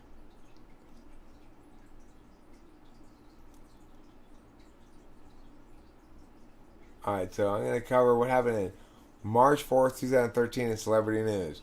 Bonnie Franklin died and is missed and mourned by, it didn't say anything about Bob Dylan. Tori Spelling said that rumors of an impending divorce are just that, rumors. It's just sad that our actual happiness would probably be deemed boring. James Franco has finally responded to the defamation lawsuit filed against him by NYU professor Jose Angel Santana. With this and everything else Franco is juggling, is it any surprise that he needs truth bag under his eyes? Octogenarian William Shatner is always up for anything. Now he's playing an umpire for Boston Red Sox in a baseball-inspired video. What caused Jason Segel and Michelle Williams to split up? Who are they?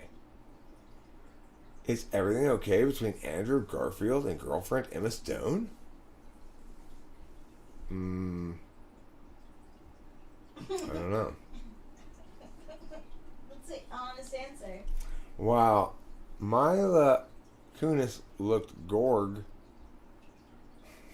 in an Alexander McQueen dress at the London premiere. What is it? Gorg. What? 404. It's gotta stand for gorgeous. Gwyneth Paltrow got reflective about her poor Oscar fashion choices. Oh. And speaking of Mila Kunis, don't miss her in this charming interview. Okay. Thanks, People Magazine.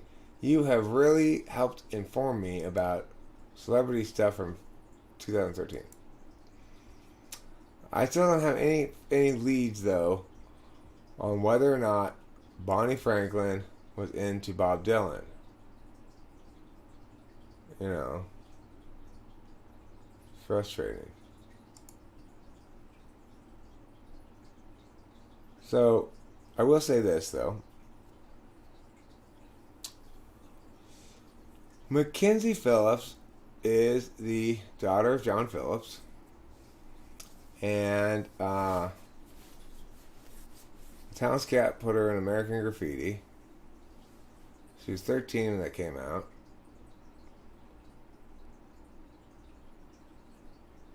She started using coke when she was 11. According to The Guardian, the drug was so freely available around the house, laid out on slabs or in bowls for casual guests. Unavoidably, the children began to partake it too.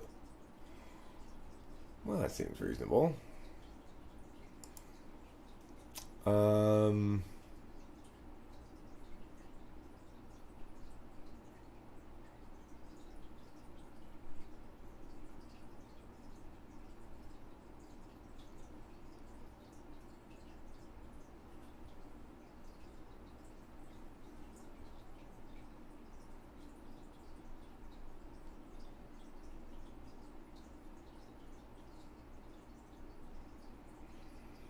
She had a horrible life.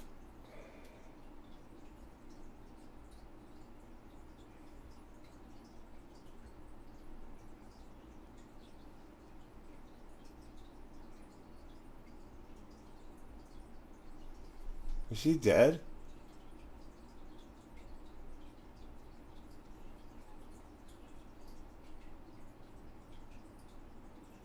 So she divorced in 2009.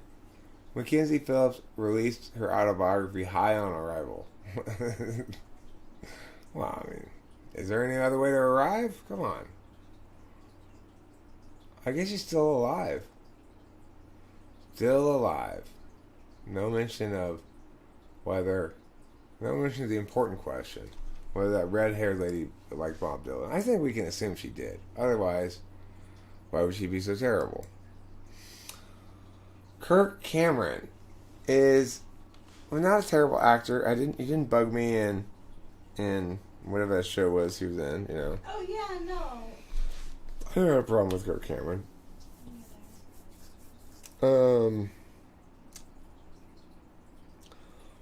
Let's see. Other public personalities or whatnot that I didn't like or don't like or art or whatever. I mean, obviously, everybody who had anything to do with Menopause the Musical is on this list automatically. If you got anything at all to do with it, then what's more interesting is if Bob Dylan was ever into Bobby Franklin, both figuratively and literally. All right, you mean the ew, huh? You're talking about ew. I know what that is. In 2019, she released all her cats. Who had cats? Okay, well, I mean, I don't know why people are having trouble buffering. I also don't know why, like, even though this is a normal time of day where it's possible to get good live stream numbers, I'm currently not getting, haven't been for a while now, very good numbers on the live stream. For a brief stretch there, it seemed like YouTube had pulled me out of probation or whatever, and I was getting gradually increasing numbers. That seems to have stopped. It may be because of some, it's like they do shit without really telling you what they're doing, So who knows what's going on? I don't know. I find myself kind of resigned, I guess, in some sense, to a lot of failure, maybe endless failure. It's like I look at people around me who are in the cognitive function community, and I see, okay, then fine, I'll end this stream shortly anyway, and when I go next time, I'll reset the shit. Because, you can use the same, like, code or whatever every time, but,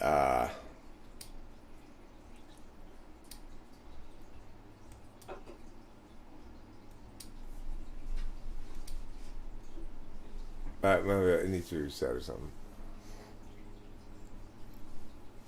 Yes, that's logical, Alan Bryan. It's the new logic. That's the new wonder logic.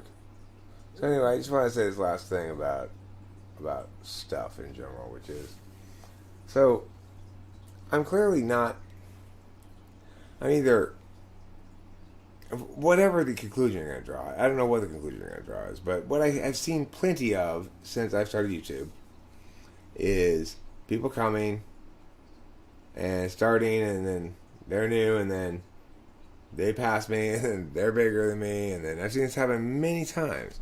And I see it with, like, cognitive personality theory guy. He gets, like, thousands of views on each of his videos. LJ, I saw today, had a video that was a couple days old. It had, like, 3,600 views already. I mean, the simple answer is, well, make better videos.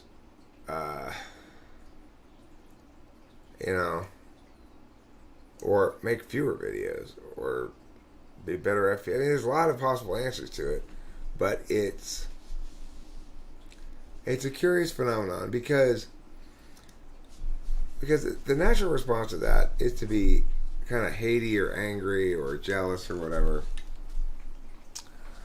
But it's weird in this circumstance. It's because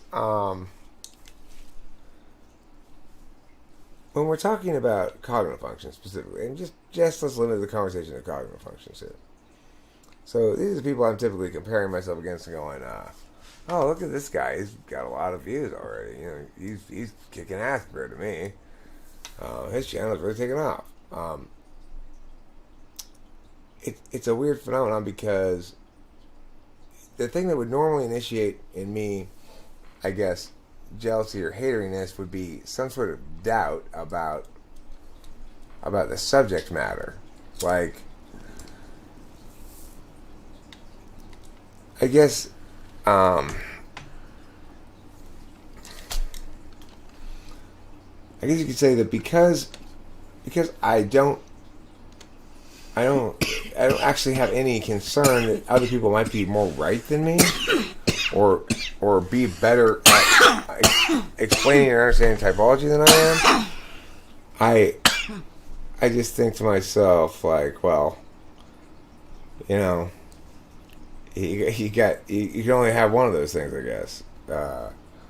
You can either be the person that, doesn't matter how big any other typologist gets, I don't think any other typologist is going to really want to step up and say, okay, I'm the sheriff in town, Eric, and I define what's correct about cognitive functions. I don't think there's any possible way that, no matter how successful a typologist gets, they're going to do that. Yeah. Popularity seekers only accumulate toxic bedfellows, which spoil the broth. I'm not stressing out about it. it's like, I like my life. I like spending time doing what I'm doing. I like making the shit I'm making. And for right now, it's just whatever, Mm-hmm. I don't think I'm doing it for credibility. What I'm saying is just that I'm not worried about somebody who's more successful winning any real calculus of the matter,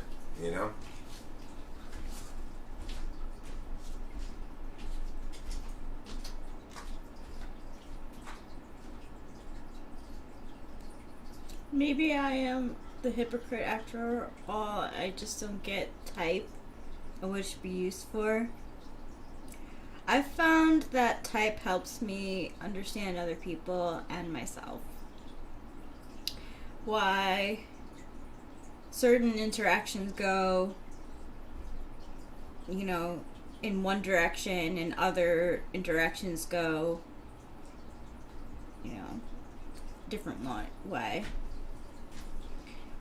And then I look at the cognitive functions, I'm like, oh, that's why. And I really like those moments because I gain empathy through understanding other people's personalities. Oh, that's how she's willing to find success. I mean, I don't know how one should define success. I guess I would say that I don't really relate to the idea of success by definitions. So it's like I certainly don't exactly relate to the idea of success with goals, but I also don't really define it. So it's easy for me to think that in the long run I'm not moving away from success, but it's also easy for me to be discouraged by failure in any given specific instance. Well, Rafael Veros, the reason I never said that I need an external frame to see myself, but I don't know. I like self-learning, even if it's just a little bit. I mean, it's better than me walking blind in the dark and bumping into things and getting hurt.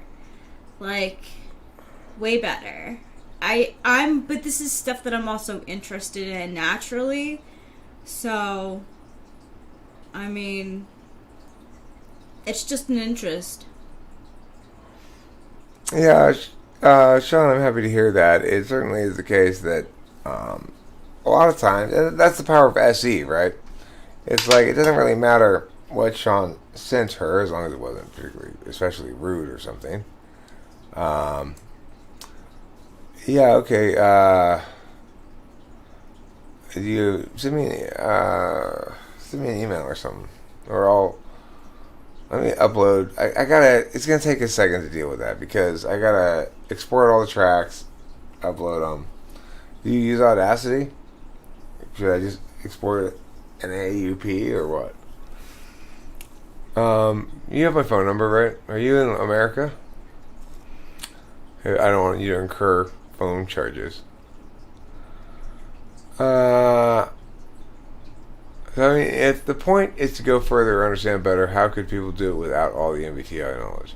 Well, I think a lot of non-metaphysical people do understand by a non-metaphysical means. So, like, my dad doesn't need MBTI, and I'm not sure he'd benefit from it. He's not in that frame of thinking in general. Okay, cool. So yeah, just give me a text. Shoot me a text or something. My number is 626-615-8751.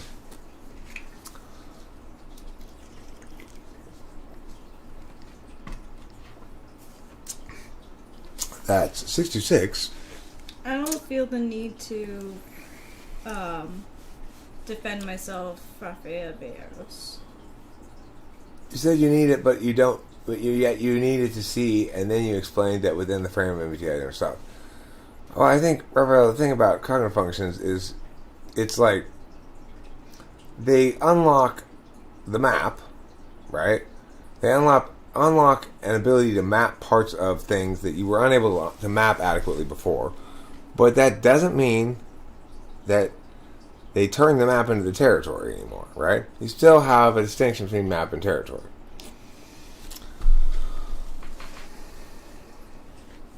Well, thank you for crediting me, Sean. That's very FE inclusive of you. My mood ring is so dark. What mood does that mean? I don't know. I want to look it up. I think it's the mood called post-Raphael. Yeah. It would. It would go happen. San Diego, huh? San Diego. I've never been. It's both a city and a waffle you don't want to eat. Really? Yeah. I never knew that. It's a San Diego. Oh. Okay. I see. Oh. Oh my goodness. I love my host area. San Diego. The only city in the world is both a city and a waffle you don't want to eat. That's its claim to fame. Of course, here's the deal. When San Diego was named San Diego, nobody was thinking that Sandy was part of the name, right? Because it wasn't San Diego, it was San Diego, you know. Yep. It was some Mexican thing. Uh-huh. And it was particularly Saint Diego, patron saint of breakfast burritos, I believe. Is that what he was saint of? Breakfast burritos? Do the Catholics have a breakfast burrito saint? I think they do. Who is the patron saint of breakfast burritos? Excellent question.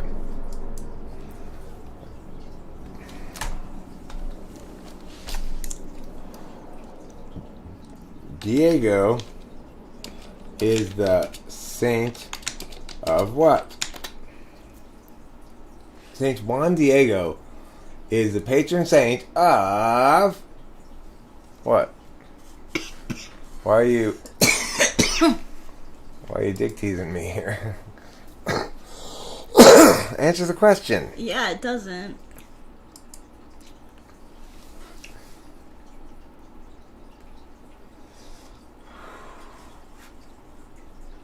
Oh my gosh. He is the first Mexican saint. Wow. Amazing. That is amazing. Let's see. What is he the saint of, though? Wow, that's a very long last name. Well, you see, here's the deal. This is why I got to become a saint. First, he had an apparition of the Virgin Mary on 4 occasions in December 1531. I think they were not a virgin anymore. Nope. Then a rural area, but now within the borders of Mexico City. The Basilica of Guadalupe, located at the foot of Tepeyac, claims to possess Juan Diego's mantle or cloak, known as the tilma, on which an image of the Virgin is said to have been impressed by a miracle as a pledge of the authority of the apparitions. It's been quite a miracle to impress a cloak. These apparitions and the imparting of the miraculous image are together known as the Guadalupe event and are the basis of the veneration of Our Lady of Guadalupe. This veneration is ubiquitous in Mexico, prevalent throughout the Spanish-speaking Americas, and increasingly widespread beyond. As a result, the Basilica of Guadalupe is now one of the world's major centers for pilgrimaging Catholics. Hopefully they aren't pillaging. Hopefully they're just pilgrimaging. Yeah. Alan suggests he's the patron saint of huevos rancheros. Emailed Antrax suggests he might be the patron saint of Mexicans. He could be. But I'm looking at this picture right now of him. Looks like he's got some birds around him. I'm not sure. Let's see, what's he the saint of? Everybody has to be a saint of something, right? Yeah. Like, isn't St. St. Michael the patron saint of like finding stuff? Not sure. I don't know my religion. I do know that St. Patrick is the patron saint of taking care of animals. Really? Yeah. Let's see. Alright, so here's one of the miracles he did. Let's see. On December 26, 1531, a procession formed for taking the miraculous image back to Tepeyac, where it was installed in a small, hastily erected chapel. In the course of the procession, the first miracle was allegedly performed when an Indian was mortally wounded in the neck by an arrow shot by accident during some stylized martial displays executed in honor of the Virgin Mary. Wow. Wow. Hey, you know what the Virgin Mary would like? She'd like an archery display. She would totally get a kick out of it, I'm sure. Totally. I think you're really onto something. Hey, Pablo. Yeah, dude, what? You shot Running Bull there in the neck. Oh, Running Bull! Was that your neck? He's like gurgling on his blood, but hey, listen what happens. In great distress, the Indians carried him before the Virgin's image and pleaded for his life. Upon the arrow being withdrawn, the victim made a full and immediate recovery. Wow. What? Are you telling me that somebody pulled an arrow out of somebody and they lived? If that's not a miracle, I don't know what is. No, either. He does deserve to be a saint. Oh, totally. As not infrequently happens, the process for canonization was subject to delays. In this case, certain interventions were initiated through unauthorized routes in early 1998 by a small group of ecclesiastics in Mexico. Let's see. Still doesn't say what he's a saint of.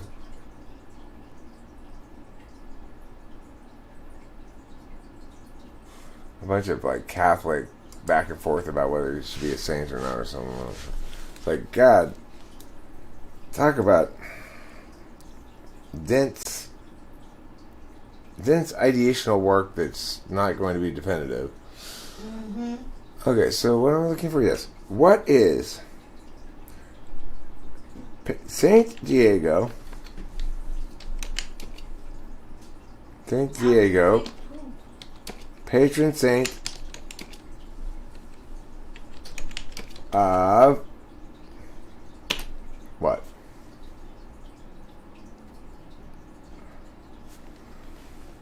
Oh, the indigenous peoples. What a lame sainthood to get. He's a saint of indigenous peoples? He's a saint of indigenous peoples? Really? God, if I ever get made a saint, please don't give me something dumb like that. Indigenous people saint. Come on. How come they get a saint? Everybody's indigenous to some place. Seriously. It's like nobody's more indigenous than anybody else. You're born someplace. You may move. I guess then you're not indigenous. I'm just as much a Native American as a Native American is. More so, really, because I'm also an Indian. You know, the Native American kind. I have a tribe. I have an Indian name.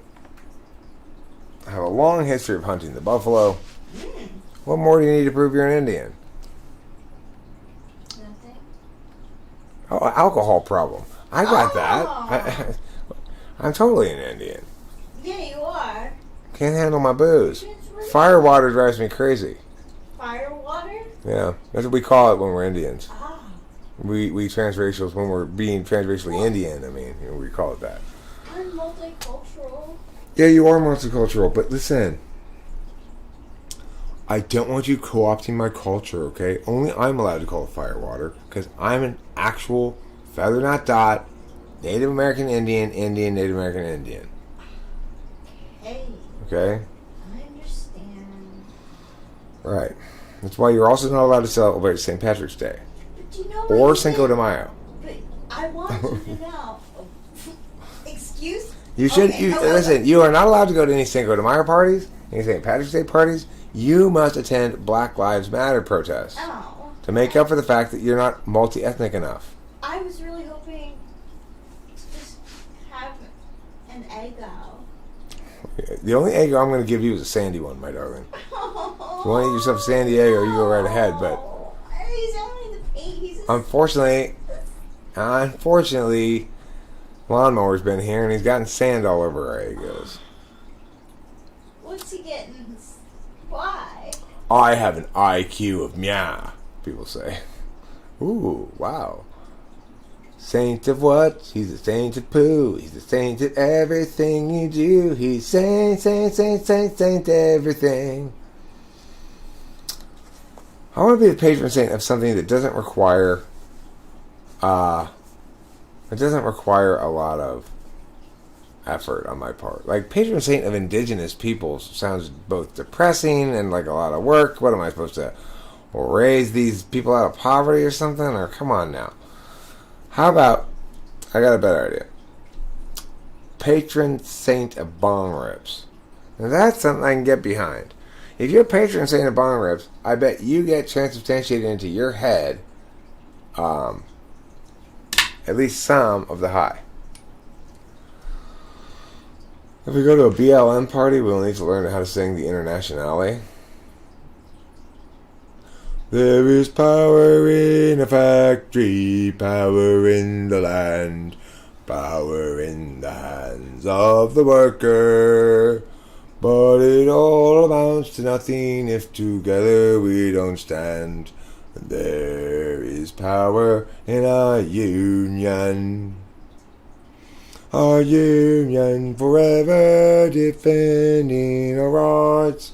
Down with the black flag, all workers unite, and our brothers and our sisters in many far off lands. There is power in our union. Will that do? Will that be adequate for? Was that the International? I wasn't sure if it was. I thought maybe it was a different song. There was also like a workers song like that. But I figured I knew one workers song. I could sing it.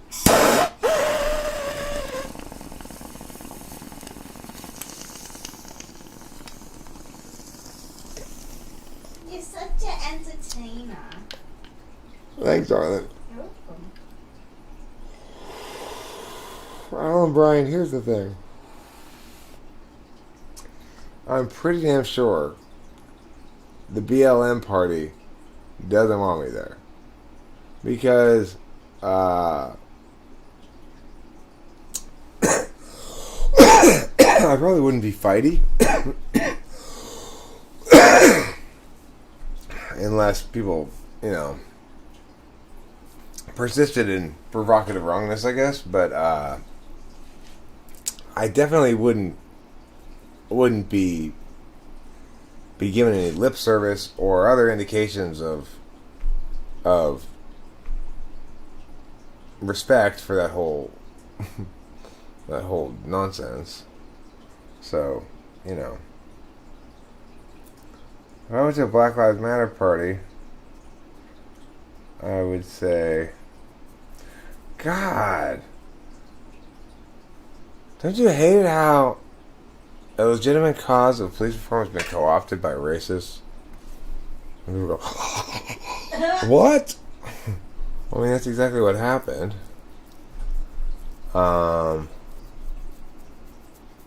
It's like, can you be an ambassador? And Gantira, you're not even a U.S. native.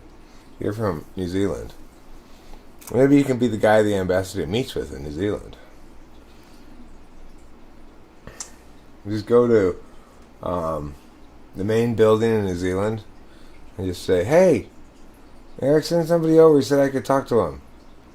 And I'll be like, all right, here's your kiwis. Here's your Purple Mountain Majesties. Knock yourself out. Thank you for this. Look, I do think that at some point, even though I don't like it, I'm going to have to start more embracing the term leadership and sort of owning the mantle of being a leader. Well, make no mistake about it. I am not, in any world, shape, ever history, it will never be appropriate to refer to me as glorious leader. I don't find there to be anything glorious about leadership. Leadership's a pain in the ass. Ideally, it wouldn't be necessary because, everyone would be a egalitarian and handle their own responsibilities or whatever. But, fact is, sometimes people need leaders. I have experience leading from teaching and debate coaching and stuff. You learn that, okay, look, it's more comfortable assuming leadership role with younger people because they're more comfortable assuming a following role. So there's less FE shit going on, But I've kind of recognized that, it's like leadership, real leadership, is nothing more than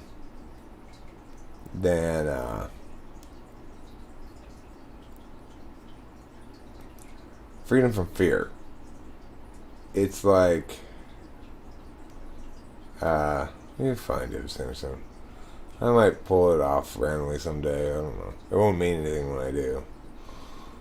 I don't want to reach all the way over there to the mouse right now.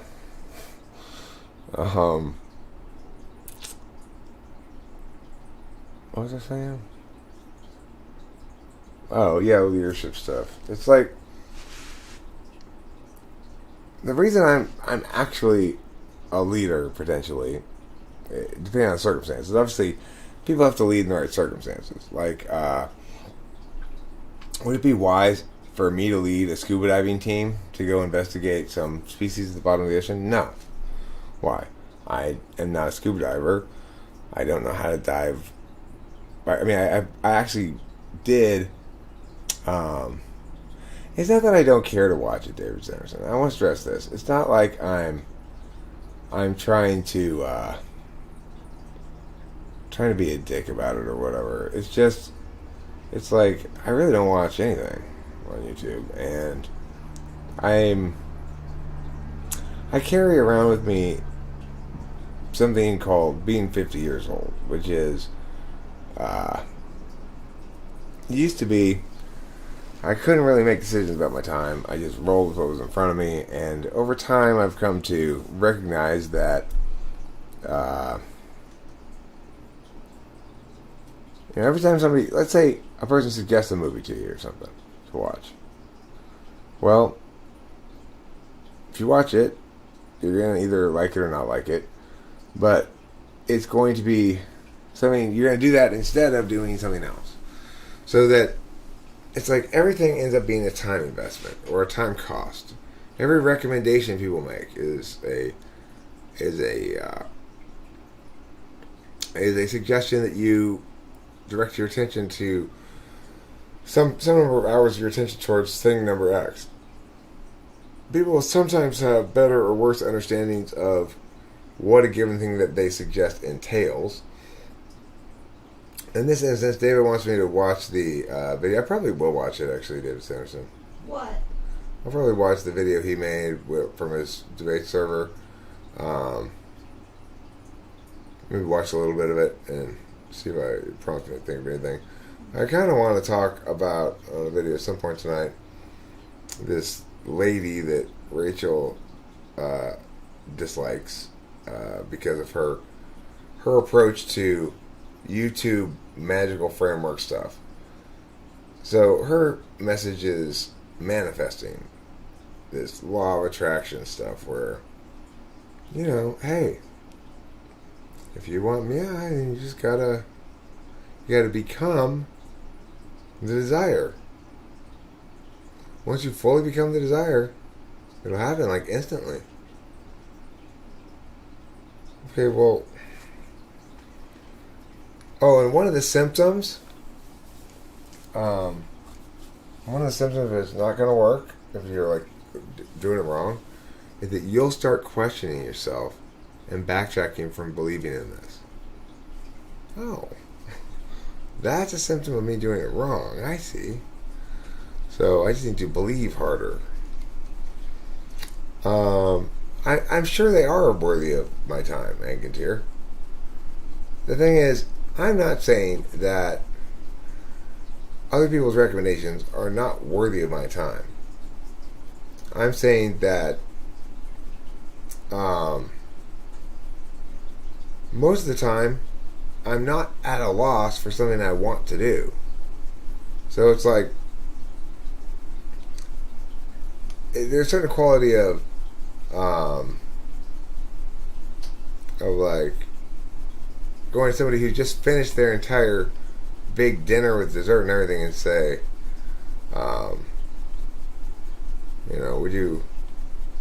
which of these vegetables would you like? I don't want any of them, I'm full. It's not because you don't like vegetables, it's not because you don't like the person, Is every philosophy professor Dumbledore? No, I don't think any philosophy professor is Dumbledore. Dumbledore is a magic professor. I'm a philosophy non-professor. Although I may profess things about philosophy, I'm not a philosophy professor. I've never been a professor because I don't have sufficiently robust symbols of competency. I need a PhD or a master's degree or something, and then I could, in theory, teach in college. The problem with that is, do I want to teach in college? Do I really want to go to work and have a regular job at all? The answer is not really. I don't really like to work at the job. I don't mind working for my clients. I just put in a couple more hours today, and it was nice. And I'm happy with the way our case is coming together. I think he's going to be pretty damn ready for this tournament. Given us how early it is, he's competing at Jack Howe, but it's all remote. It's weird. I'm excited to get back into the season. It's so funny, Yeah, he's got his first tournament this weekend, and when I first start working with him on a given topic, it seems like a fairly daunting hill to climb. I gotta make cases. We got about a lot of work to do, but because it just happens when what I really have to do, I don't have to make cases. I have to show up at the time I'm supposed to work with Jeffrey, and then the case making happens independently. Thanks, Angantyr. Your attendance at my live streams is appreciated. Everyone's attendance is. It's like, this is not a big stream. I do not have a big channel. I do not have a successful channel in any meaningful sense. I'm not sure exactly what decides that sort of factor, except I would say it seems pretty obvious that to the extent that live streaming is a medium that's considered something you could be popular at independent of uploading videos, to the extent that there are people who just live stream and are popular live streamers, that obviously what I'm doing does not qualify as such, because I've done so many live streams that if the algorithm were even remotely competent at exposing my live stream to potential live stream viewers, then it would be fairly definitive at this point as to whether people like them or not. It's just a reality that most people want to be at home, wherever home is. Everybody wants to be at home, and here's home for a very small number of people, intuitive, certain kinds of people like that, right? It's not home, obviously, for ESFPs, who are not going to be made to feel at home. But of course, you can't make them feel at home. It's like, of course, the other thing is, I think that it's probably a bit of an oddity, or maybe this is a standard operating procedure. I don't know, but that you'd I feel as I've sustained about the same size audience, comprising different people, but the people who are here, basically the same range of size of people that are active in the community. Some of them leave, some other people come in or whatever. But it's been like that for years, you know. You think that the community would either grow or fizzle or something. Well, at least it's maintained itself. Yeah, I mean, a lot of INFPs I know are anti-vaxxers. They can cite data, but they come to skewed conclusions. Well, it's because they're always using their TI in service of their FI.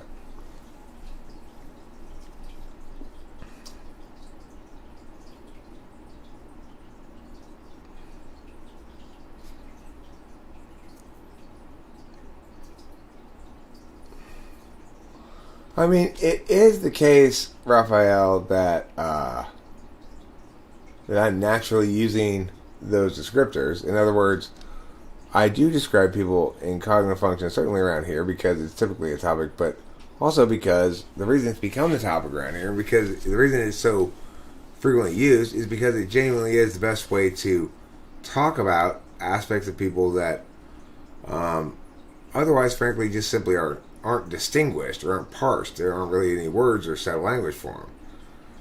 Yeah, that's absolutely my opinion on Bob Dylan. Bob Dylan is absolutely terrible. Who's? Chris Chapman. Oh, yeah, no, he's. I mean, listen. Chris Chapman think. I can. Let me show you guys how terrible Bob Dylan is. It doesn't take but a second. Let me just pull his bomber first, though.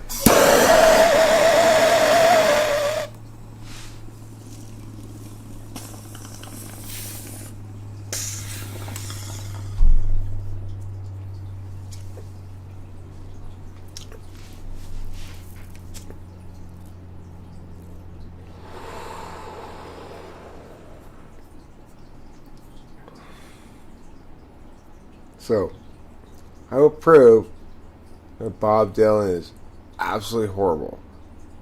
Okay? Sure. Link in the comments. You can put it here in the chat if you want. Here we go. Ready? Are you listening? I'm going to prove Bob Dylan is terrible. How many roads must the man walk down before you call him a man? The answer, my friend, is blowing in the wind. The answer is blowing in the wind.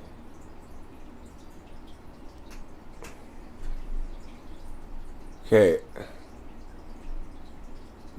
Not a good song. Not the sort of song you keep. You know, it's sort of a little make-up joke song kind of thing, right? Number 2, terrible lyrics.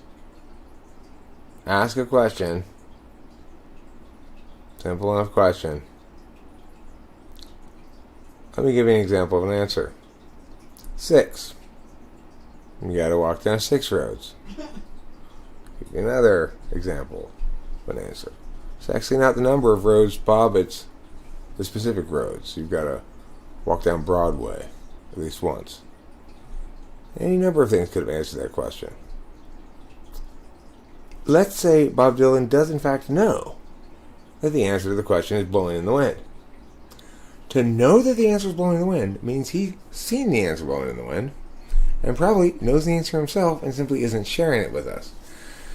If he had the answer at some point, why was he so careless with it so as to allow it to blow away in the wind? I think you see my problem here with Bob Dylan. Oh, see.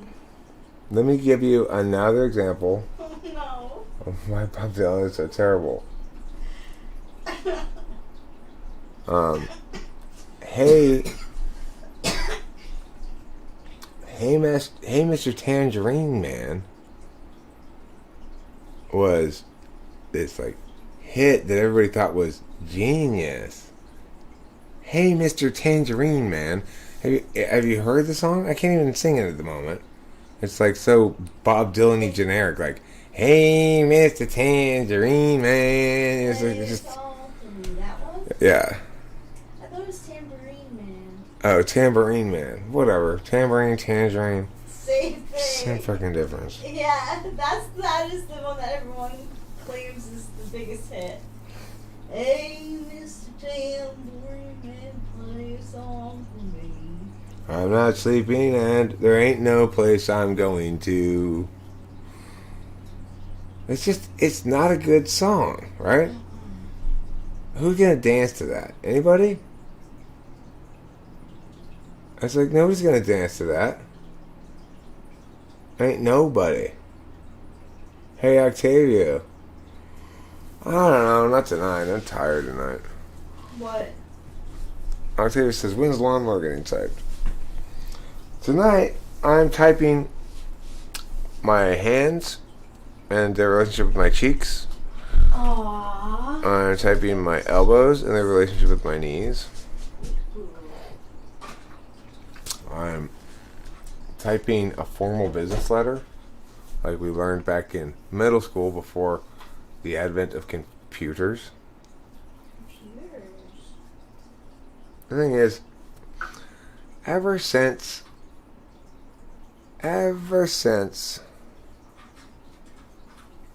computers started, most of us have done pretty much nothing but computing.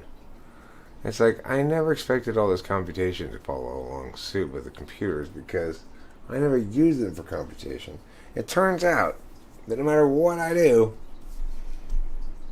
basically I'm computing things. It's like the computer is the ultimate trick to get you to do math that you don't even know you're doing. You know? Yeah. Hot take. So Octavia Silva says lawnmower might be unipolar. Well, I would say I can see things that you might indicate correctly or not inconsistent with that conclusion, but I'm not sure. This is the story of the hurricane. Okay. Is everybody searching around for a good Bob Dylan song to think about, to tell me about? Let me ask you this.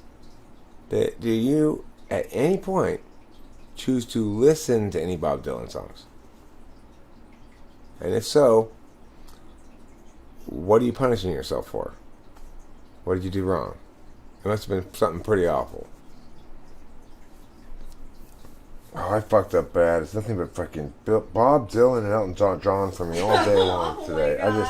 I deserve it. I don't deserve anything but Bob Dylan and Elton John all day long because it was an accident, but I broke 3 people's legs, and so that's my punishment. What's not black and white? Ebony and ivory, those are black and white. You know what else is black and white? The truth. The truth is black and white.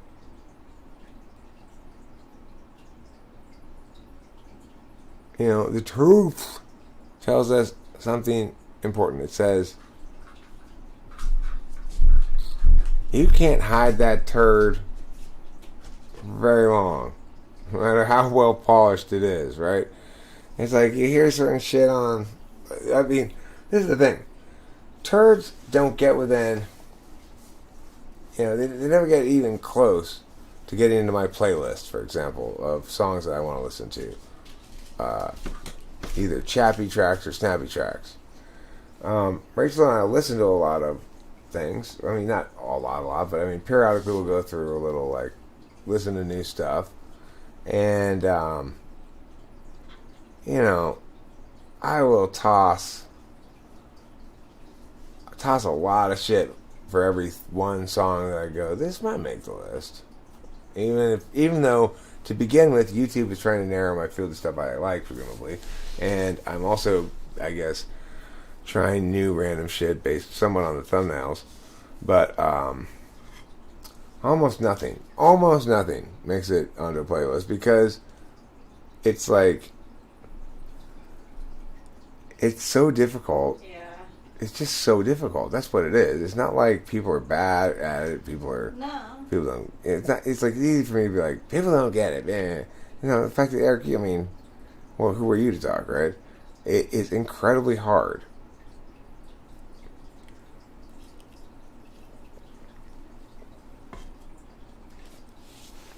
Look, if you want to know the truth, you got to be ruthless, okay? It's just that simple. Ask my grandma Ruth. If you want to know the truth, you got to be ruthless. Tell her Wilmington sent you. I'm Wilmington. I'm your best friend, Wilmington. Hi. I was thinking it would be a fun video to do. Be a video that's just soothing reassurance. You know? That is very nice. Like just... Isn't that essay MR? Well, I mean, I'm thinking about something more specific. Like, you know, I guess, like... Hi. So, obviously, if you click this video, you could probably use a pat on the back right now. A little reassurance. So, I want to take a moment to speak reassuringly to you. So, you can just relax, let this video play, and I will speak reassuringly to you about your life in general, and the scope of the problems that we all encounter occasionally. Sometimes our problems may seem enormous, or sometimes we're just having a bad day. The thing to remember is that tomorrow's a new day, and things always change. Sometimes small changes can make dramatic changes in a person's life. Whether you're waiting for a change or tired of waiting, just relax. Everything's going to be okay. You see, somewhere out there is a blueprint with your name on it, and that blueprint carries the truth about your destination in the cosmos. Let me assure you, nobody gets assigned a true destination that's anything other than delightful. So remember, you still have, if you're not currently experiencing it, ample bushelfuls of delight awaiting you as you move through this journey. Sure, we can get scared, we can get cold feet, we can get jittery, we can get judgy or anxious, but you know what we can also do? We can just sit back and take a deep breath. Let it out. And remember, even if it doesn't feel like it, you are loved. That's right. There is within you a fundamental humanness that's both lovable and loved by grand spirits of affection. Sometimes when we listen to these videos, we might feel briefly lonely. Don't feel lonely. I'm here. And remember this, someone else is there too. That's right, it's you. When we remember that we are our own friends first, we can have a very special relationship, just growing, learning, and existing in the glory of nature. Now what I think I'd like to do is to reassure you about your appearance. A lot of people worry about this. You are absolutely one of the most handsome gentlemen or lovely ladies I've ever seen, or appealing she-males, whatever floats your boat. And listen, that's the thing. You might have been briefly triggered by that. Don't be. That's a relaxation trigger. Just relax into your native state of being, knowing there's no judgment, no stress, no fear, no pressure. Oh wait, is that homework assignment, that work assignment coming back into your brain? Just let it go. It's not important. It seems important now. Really, it's not that important. Just chill. Just relax. It's nice hanging out with you. Anyway, I was reassuring you about your parents. You are amply attractive to find the sort of relationship you want to. You know, some of us have high ambitions. We want just that perfect man or that perfect lady. Well, those ambitions are within your reach. And that's why I want to segue now to something I call manifesting. Within each of us is the power to make happen exactly what we want to have happen instantly, just by wishing it. Now here's the trick. I've had some people come to me and say, hey, hold on. I've tried this. Does it take a long time? Does it be working for me? Okay, well, got good news for you. It will work for you. The current barrier you're experiencing is you aren't wishing hard enough. You need to become the desire, the thing you want. Become it ontologically. Take off all of your skin and clothes and put on all of their skin and clothes. Become a different person. If you want that person, you be them. Dress like them, talk like them, write letters in their name to strangers, announcing things that aren't going to happen. If you're not doing that, maybe you shouldn't be so relaxed right now, friend. I mean, I want to be reassuring, but I am saying, make what you want happen, okay? What does that mean? Well, are you thirsty? Why are you sitting here listening to me? You should get up and get a drink. Do you have to go pee? I kind of do. So I gotta go now. I'll talk to you later. Hey, it's gonna be okay. It is. It's gonna be totally fine. I've gone through plenty of things where I thought, oh my god, this fucked everything up. Yeah, it's fine. You know, it's like mail. Shit, I haven't checked my mail in weeks. Almost all of it is no longer relevant.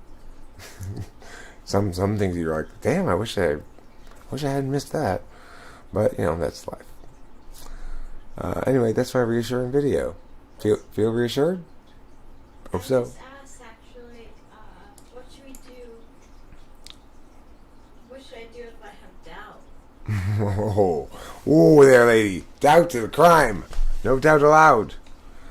Okay, so a lot of really, really toxic people come in here, and sometimes they try to talk or sound smart, but really what they're doing is they're basically like a fly in the ointment, because the key thing here is not doubt. That's how you don't do it. That's how you fail. Okay, remember I talked about this. That's a symptom of when you're doing it wrong. When you're doing it right, you believe so much that it lights up your face with an enlightened zeal. It's just absolutely undeniable. Like you're seeing a whale for the first time. Oh, what a big fish, you'd think. I've never seen one before. You look so enlightened. That's how I always feel now. Thanks to this wonderful technique. After the wonderful technique? Well, thanks to it, I have manifested enlightenment. So what is the technique you said? Well, what you gotta do, first of all, you need to center yourself. You need to center your authentic self right down to this chakra, this chakra, this chakra, and your belly button. Okay? Which is not a chakra. People mistake it for one, but it is not. That's where your uteral umbilical cord thing stuck into. Okay? Just for the record. Anyway, once you get all your chakras lined up, then you go pew pew pew pew, and that's how you do whatever it is you're trying to do. I don't know. I can no longer stay spiritual. I'm exhausted all my spirituality. Well, there you go. You guys got all my spirituality. Sup upon it. Sup upon its rich, chewy center. Yeah.